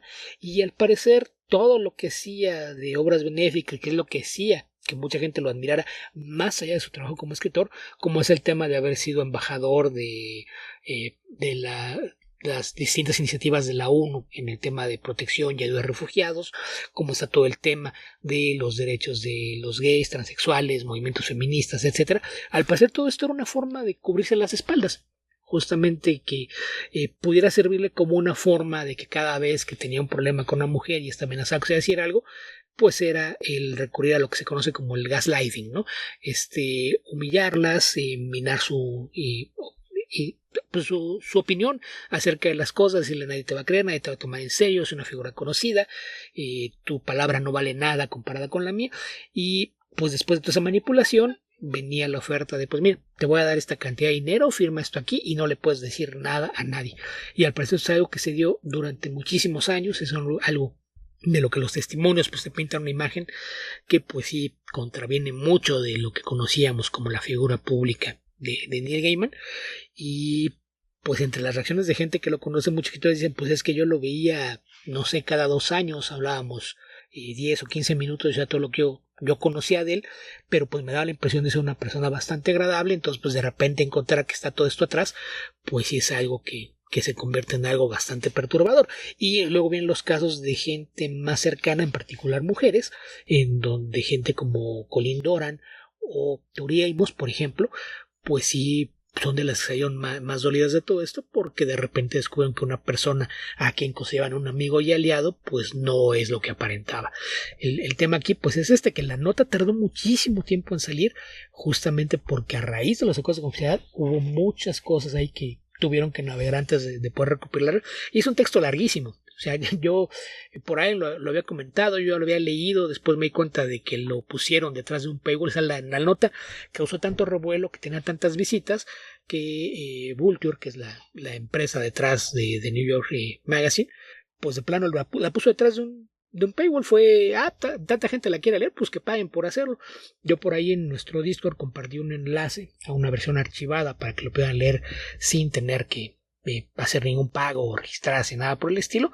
Y Esteban se rehusó a leerlo por el largo que tiene el texto. Es un texto que, aparte por las cosas que dice, no es la clase de cosas que te puedas sentar y leerlo de una vez, ¿no? Es leer algunos testimonios, irte a pues no sé, hacer cualquier cosa sí, que yo, que no yo te... estaba en mi paraíso austral además, Beto, así que lo que menos quería saber era de un montón de abuso a pobres mujeres por un tipo que supuestamente era buena persona.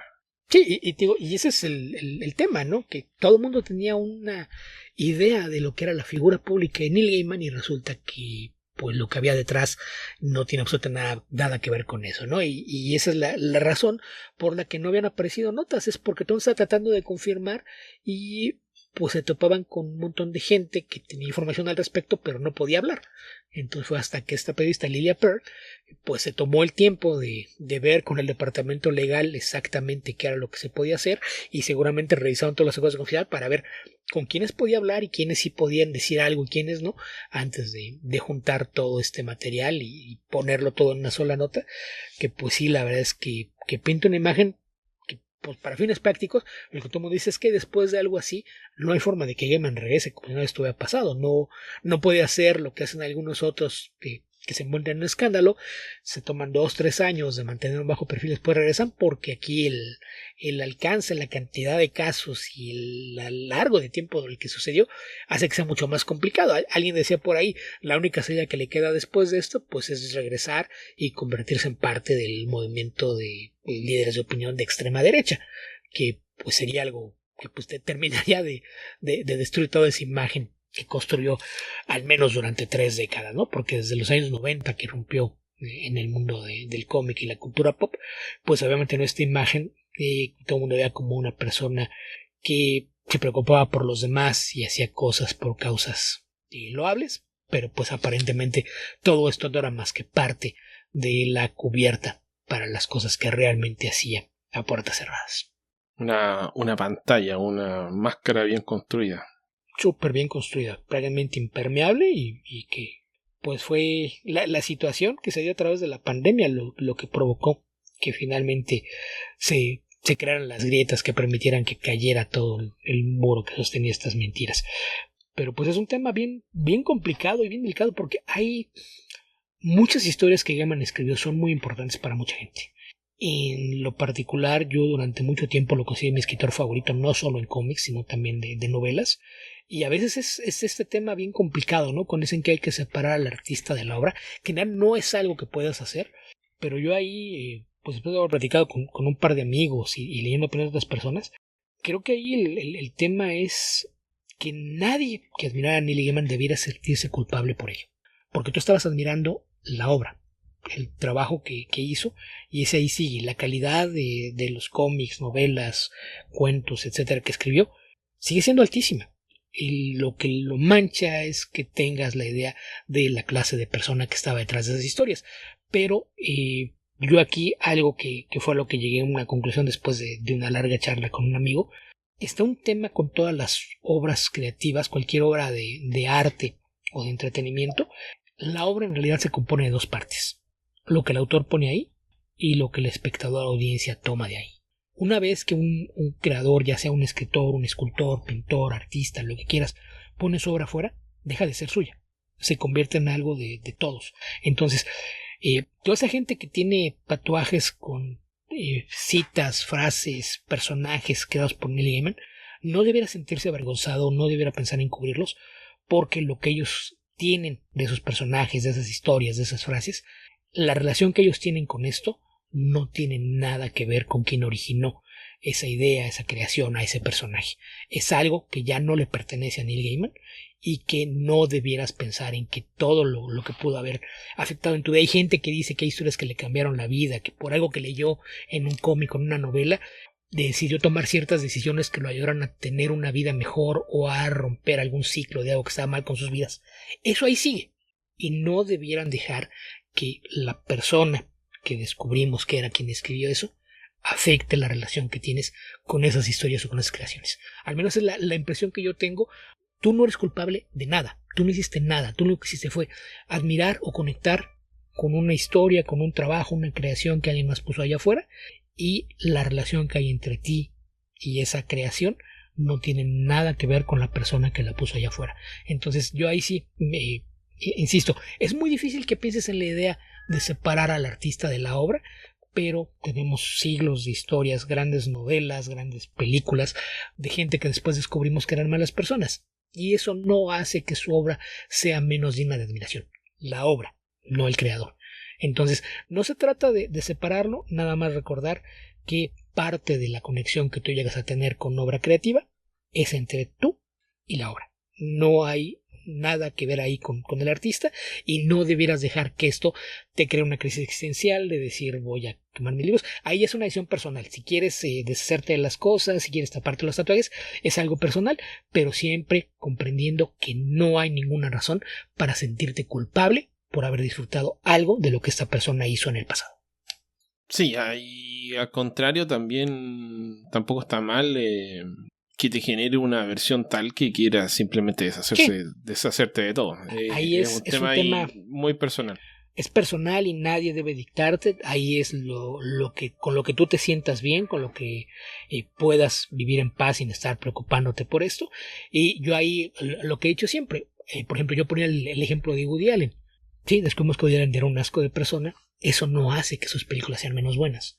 A mí lo que hace es pensar en, ok, puedo admirar lo que hace, pero no lo puedo admirar a él. Y ahí lo que haces es a lo mejor romper hacia el futuro. Ahora que ya sé lo que es, no pienso apoyar, no pienso dar dinero, no pienso difundir nada de lo que hace ahora, porque ahora ya sé quién es.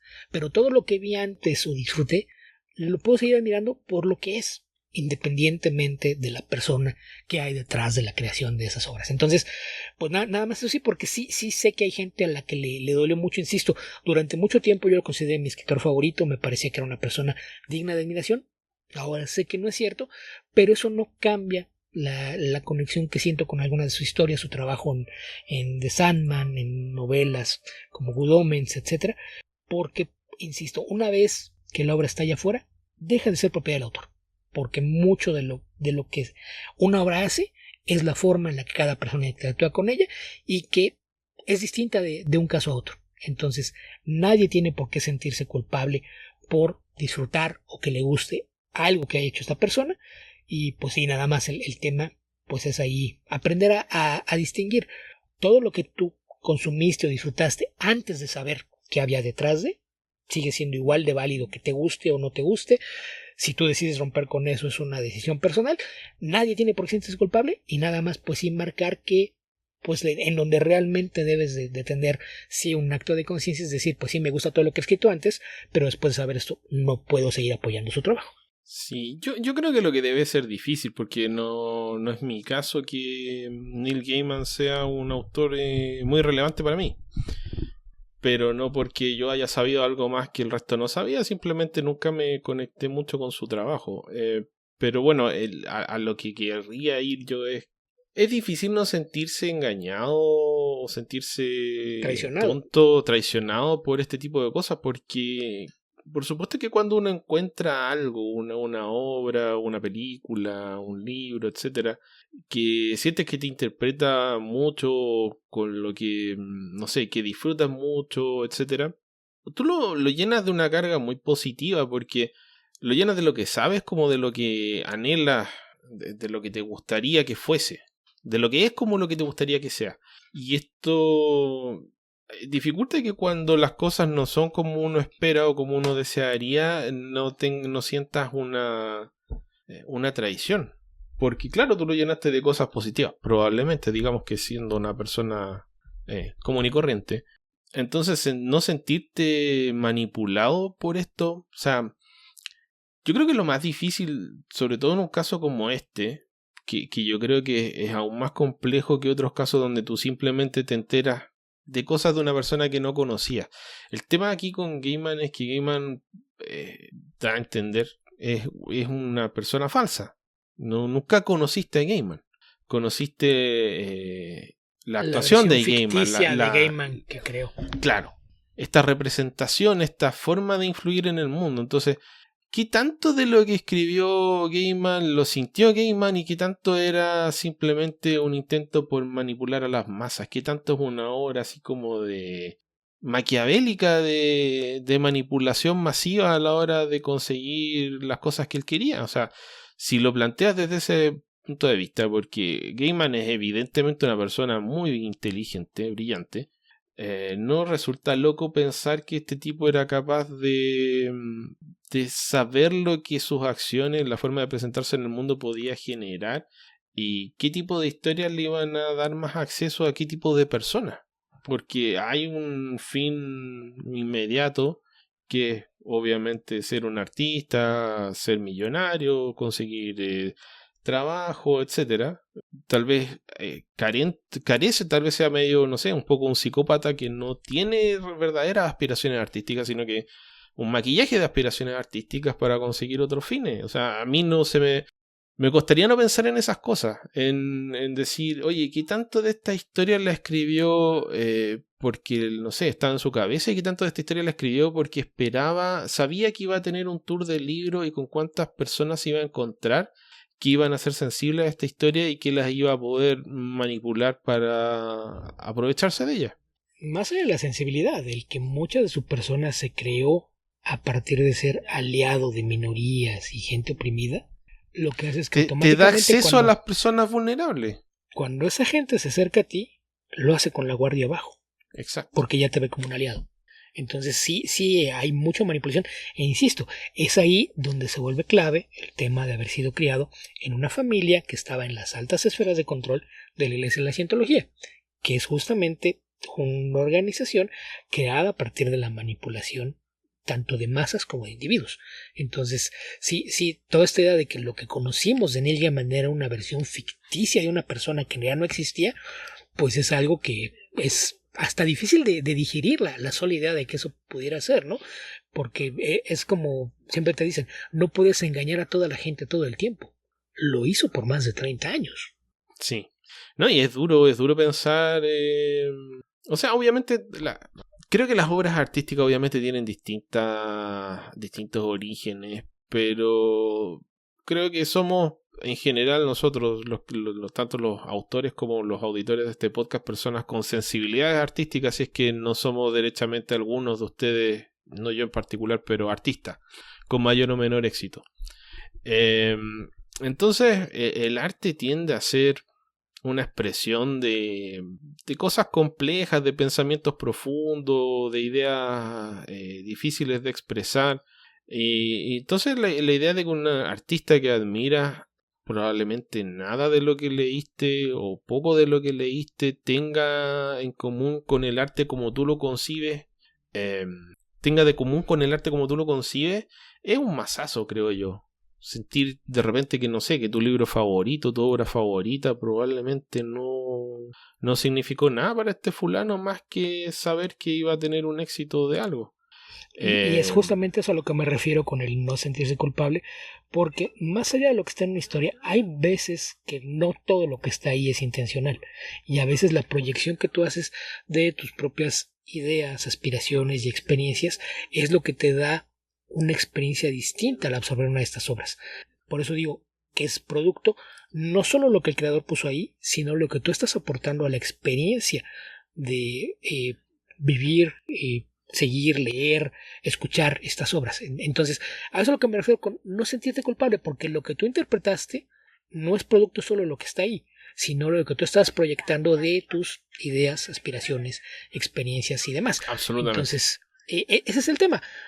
No es tan fácil separarlo como blanco y negro, porque cada quien tiene una experiencia distinta de cómo se acercó a estas obras y cuál fue la relación que tuvo con ellas. Pero tu relación era con la obra, no con el autor, era con lo que tú absorbiste de la obra, a lo mejor de partes que no eran esenciales. Piensa en cuántas películas no has visto que a lo mejor a mucha gente no le gusta la película tanto como a ti, y a ti te gusta por razones en especial, por una escena, por un momento, por una frase, por un personaje. Lo mismo aplica a cualquier experiencia creativa. La forma en la que una historia, una canción, una película conecta contigo tiene que ver con lo que tú eres como persona y con lo que estaba ahí. ese punto en el que intersectan las dos cosas, eso es lo que te da esa experiencia de cuáles son las cosas que disfrutas o que aprecias de cualquier creación artística. Y esa es la razón por la que quiero hacer ese énfasis, porque sé que mucha gente sí fue un masazo emocional enorme esta revelación. Y sé que hay quien sí cayó en un estado de depresión bastante grave por ello, y por eso quiero hacer ese énfasis. Si conocen a alguien que esté pasando por esta clase de cosas, platiquen con ellos y háganles ver que ellos no tienen absolutamente ninguna culpa por haber disfrutado cosas creadas por alguien que después se reveló que pues era literalmente un monstruo. Sí, la verdad es que es una cosa bien impactante y creo que lamentablemente va a permanecer ahí por bastante tiempo porque la declaración de Neil Gaiman obviamente está destinada a mantener la fachada. La respuesta como, yo lo veo de otra forma, tal vez soy un incomprendido, no sé. Es lo que se conoce como gaslighting, que justamente es eso, es tratar de convencer a tu interlocutor, a la otra persona, de que su versión de la realidad no es la correcta, que está malinterpretando las cosas. Eso es lo que hace en su respuesta, y ya con antecedente de lo que pasó, pues no es más que una pieza más que se suma al rompecabezas. Sí, que es que uno, la verdad, el problema con eso, porque creo que es algo que tú, bueno, como saben, yo estudié yo estudié Derecho. Entonces, uno de los problemas con los conflictos entre las personas es que muchas veces, no es que haya gaslighting, pero efectivamente dos personas entendieron una interacción de formas distintas. Lo típico a veces de intenciones ocultas. Alguien malinterpretó las señales del otro. A veces pasa, y a veces pasa que uno simplemente finge haberlas malinterpretado.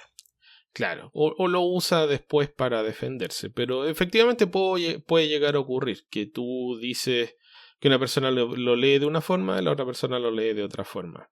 Y cuando, no sé, ocurre una vez, ocurre dos veces, tal vez en un intervalo muy largo, puedes decir, ok, esta persona cometió un error, no pasó gran cosa, pidió disculpas, etc. Pero cuando estás hablando de decenas de personas, un conjunto de maquinación, de 3 décadas, no puede estás haber hablando de una conducta ya absolutamente es la principal, es obviamente su razón de ser. 1 o 2 malentendidos a lo largo de los años serían comprensibles, decenas de ellos a lo largo de décadas ya no. Sí, es muy difícil de creer que sea, es que yo tal cosa, es que tú esto otro. No, son relaciones consentidas. Viejo, ¿hasta qué punto existe el consentimiento en ese tipo de cosas? Porque claro, una persona a lo mejor deja que hagas algo, pero no es lo mismo que consentimiento. Así que bueno, como dije, yo no leí eso porque la verdad, como estaba de vacaciones, por eso ya lo conté cuando grabamos el episodio anterior, que iba a viajar, qué sé yo, y esto salió, creo que cuando recién estaba por viajar o cuando recién había llegado a Chiloé, los primeros días. Y dije, bueno, voy a leer la nota. Y empiezo a leer y era una novela. Eran muchísimas páginas. O sea, llegué a la primera foto y dije, hasta aquí, demonio, esta es la primera de 20. Sí, fue una nota que llevó 5 meses en preparación y se nota. Sí, claro. O sea, sí es un trabajo extensísimo.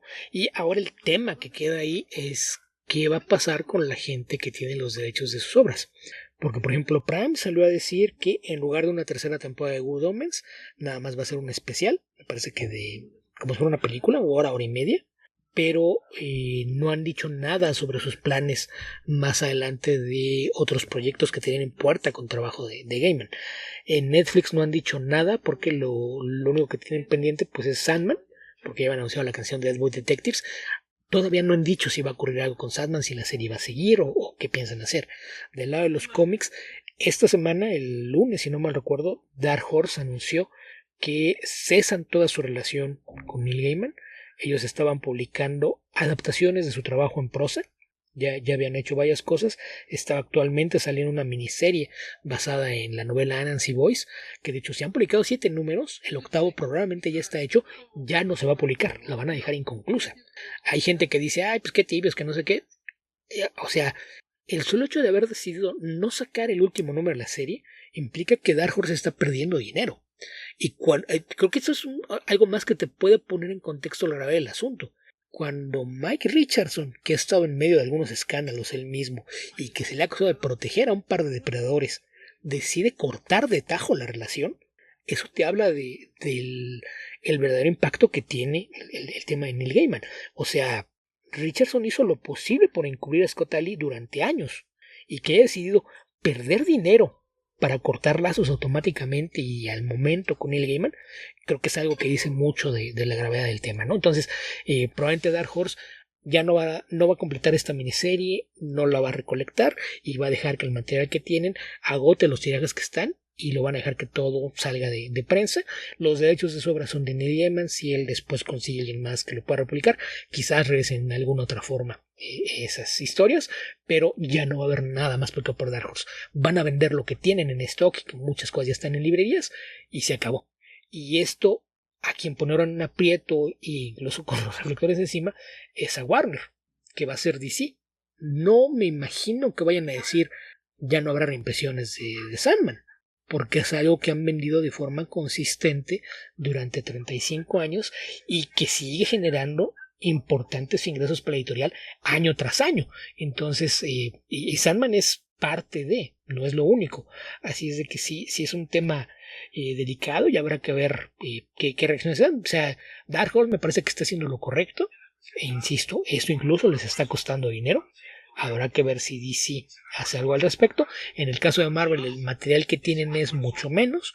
Quizás no tendrían ningún problema en sacar de circulación pues lo que hicieron de Eternal, 1602, y lo que estaban haciendo actualmente con Miracle Man. Que ahí el tema con los derechos de Miracle Man, me parece que el trato que hicieron es que Gaiman cedió los derechos de Miracle Man a Marvel.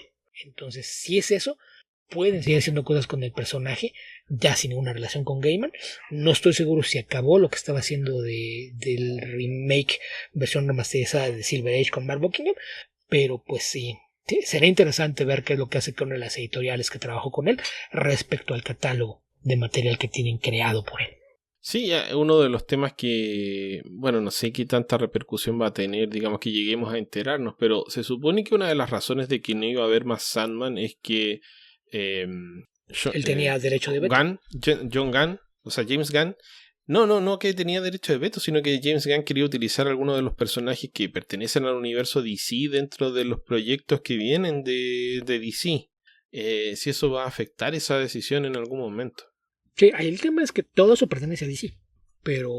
Claro, pues, pero digamos, por inventar algo, digamos que quería hacer que Death apareciera en la nueva película de Superman. ¿Significa esto que va a decidir que las escenas que grabó, no estoy diciendo que esto ocurrió, esto es un ejemplo, nomás una hipótesis, las va a sacar de la película? No sé sí, si eso va a tener algún efecto para ese tipo de decisiones que son más pesadas en términos económicos. Sí, se vuelve un tema complicado, sobre todo porque con todos los personajes de Sandman, aunque no todos los creó Gaiman, muchos los recicló y rescató del pasado de DC, es imposible que pienses en Morfeo y no lo ligues a todo lo que él hizo. De todos los Endless, si no mal recuerdo, lo único que él no creó es Destiny. Y Caín y Abel son cosas que ya existían, pero todos los Endless, y en particular Morfeo y Death, que son los más populares, creo que no hay forma de que los uses sin que haya una identificación a lo que él hizo. Entonces ahí el conflicto para DC es: ¿qué vas a hacer? ¿Vas a ignorarlo? Son personajes tuyos. Tienes todo el derecho a hacer con ellos lo que tú quieras. Pero, al menos durante algún tiempo, va a existir esta mancha de que están irremediablemente ligados al nombre de Neil Gaiman. Sí, que es un problema no menor. No, para nada. Así que creo que eso es lo que podemos comentar. Lamentablemente también creo que va a ser el final de este episodio porque nos extendimos bastante con este comentario y ya llevamos un buen rato. No suele pasar cuando tenemos estas pausas que al retomar tenemos temas pendientes y se nos hace un poquito más largo el podcast, pero por razones muy específicas de las cosas que tengo que hacer esta semana no puedo alargar mucho más el episodio. Así que lamentablemente nos vamos a despedir con este sabor de boca. Nos queda pendiente comentar el final de Creature Commandos. Puedo decir que me entretuvo bastante, pero la próxima semana vamos a hacer un comentario más largo de la serie. Ahora vas a tener que poner una canción alegre para por lo menos limpiar este mal sabor de boca. Sí. ¿Puedo sugerir Smile de los Supernaturals? ¿O algo más que te ponga de buenas, así por el estilo? Lo puedes sugerir, Beto. ¿Por qué no? Pero bueno, con esto nos comenzamos a despedir. Recuerden que nos pueden encontrar en www.comicverso.org. Ahí están los links a todas nuestras redes sociales. Próximo a eliminar uno de ellos. Y también encuentran la publicación de cada nuevo episodio del podcast. Si desean unirse a nuestro Discord, lo pueden hacer ingresando a bit.ly/discordcv. Discordcv todo con mayúscula. Ahí pueden discutir sobre algún tema, comentarnos qué les pareció el último episodio, dejarnos sus preguntas, en fin. Tenemos varios canales de conversación, tenemos alrededor de 70 personas en ese servidor y si desean unirse lo pueden hacer. Es un servidor que no les va a consumir demasiado tiempo porque la gente es muy tranquila, pero también es muy agradable, así que si desean comentar algún tema lo pueden hacer sin problema. Si quieren ir a recomendar cómics, libros, películas, series, es un buen lugar para hacerlo porque hay mucha gente con gustos similares que probablemente lo va a apreciar y probablemente se genere un intercambio que sea de gusto y beneficio para todos. Así es, que es lo que buscamos. Y también, por supuesto, nos pueden buscar en nuestras redes sociales. Estamos en Blue Sky. Nos pueden buscar como Comicverso con la escritura habitual que tienen todas las menciones en esa red.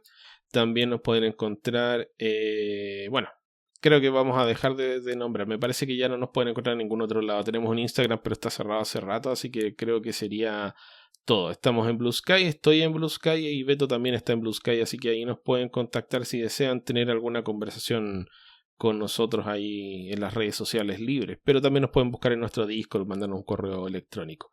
¿Dónde más te puede encontrar la gente, Beto? Pues además de Blue Sky tengo un blog que está en nogueralanceadas.blogspot.com y una página de Patreon en patreon.com/guiaficcionauta, en ambos casos mayormente dedicados a temas similares a los que tocamos aquí, además de películas, libros, cómics mayormente orientados a la ciencia ficción, el horror, la fantasía, western, crimen, thrillers, etc. También soy colaborador regular.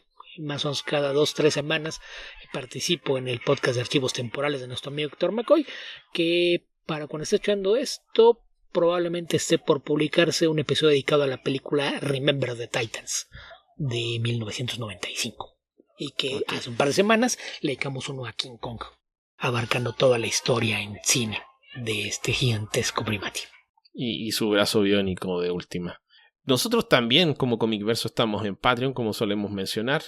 Nuestro Patreon es www.patreon.com/comicverso. Ahí pueden acceder a nuestros especiales mensuales, a la publicación anticipada de cada nuevo episodio del podcast y también a nuestros minisodios exclusivos para patrocinadores superhéroes, que son aquellos que donan $5 o más. Si desean pueden ingresar como superhéroes, descargar todo, irse, o ingresar como un usuario más con $1, desde $1 mensual, y también descargar todo, excepto nuestros minisodios. El podcast lo van a tener disponible probablemente entre viernes o sábado y el resto de nuestra audiencia lo puede escuchar a partir del día lunes. Con esto nos despedimos. Habitantes del futuro, donde sea que estén y cualquiera que sea el momento en el que estén escuchando este podcast, que tengan ustedes muy buenos días, muy buenas tardes o muy buenas noches. Cuídense mucho. Hasta la próxima.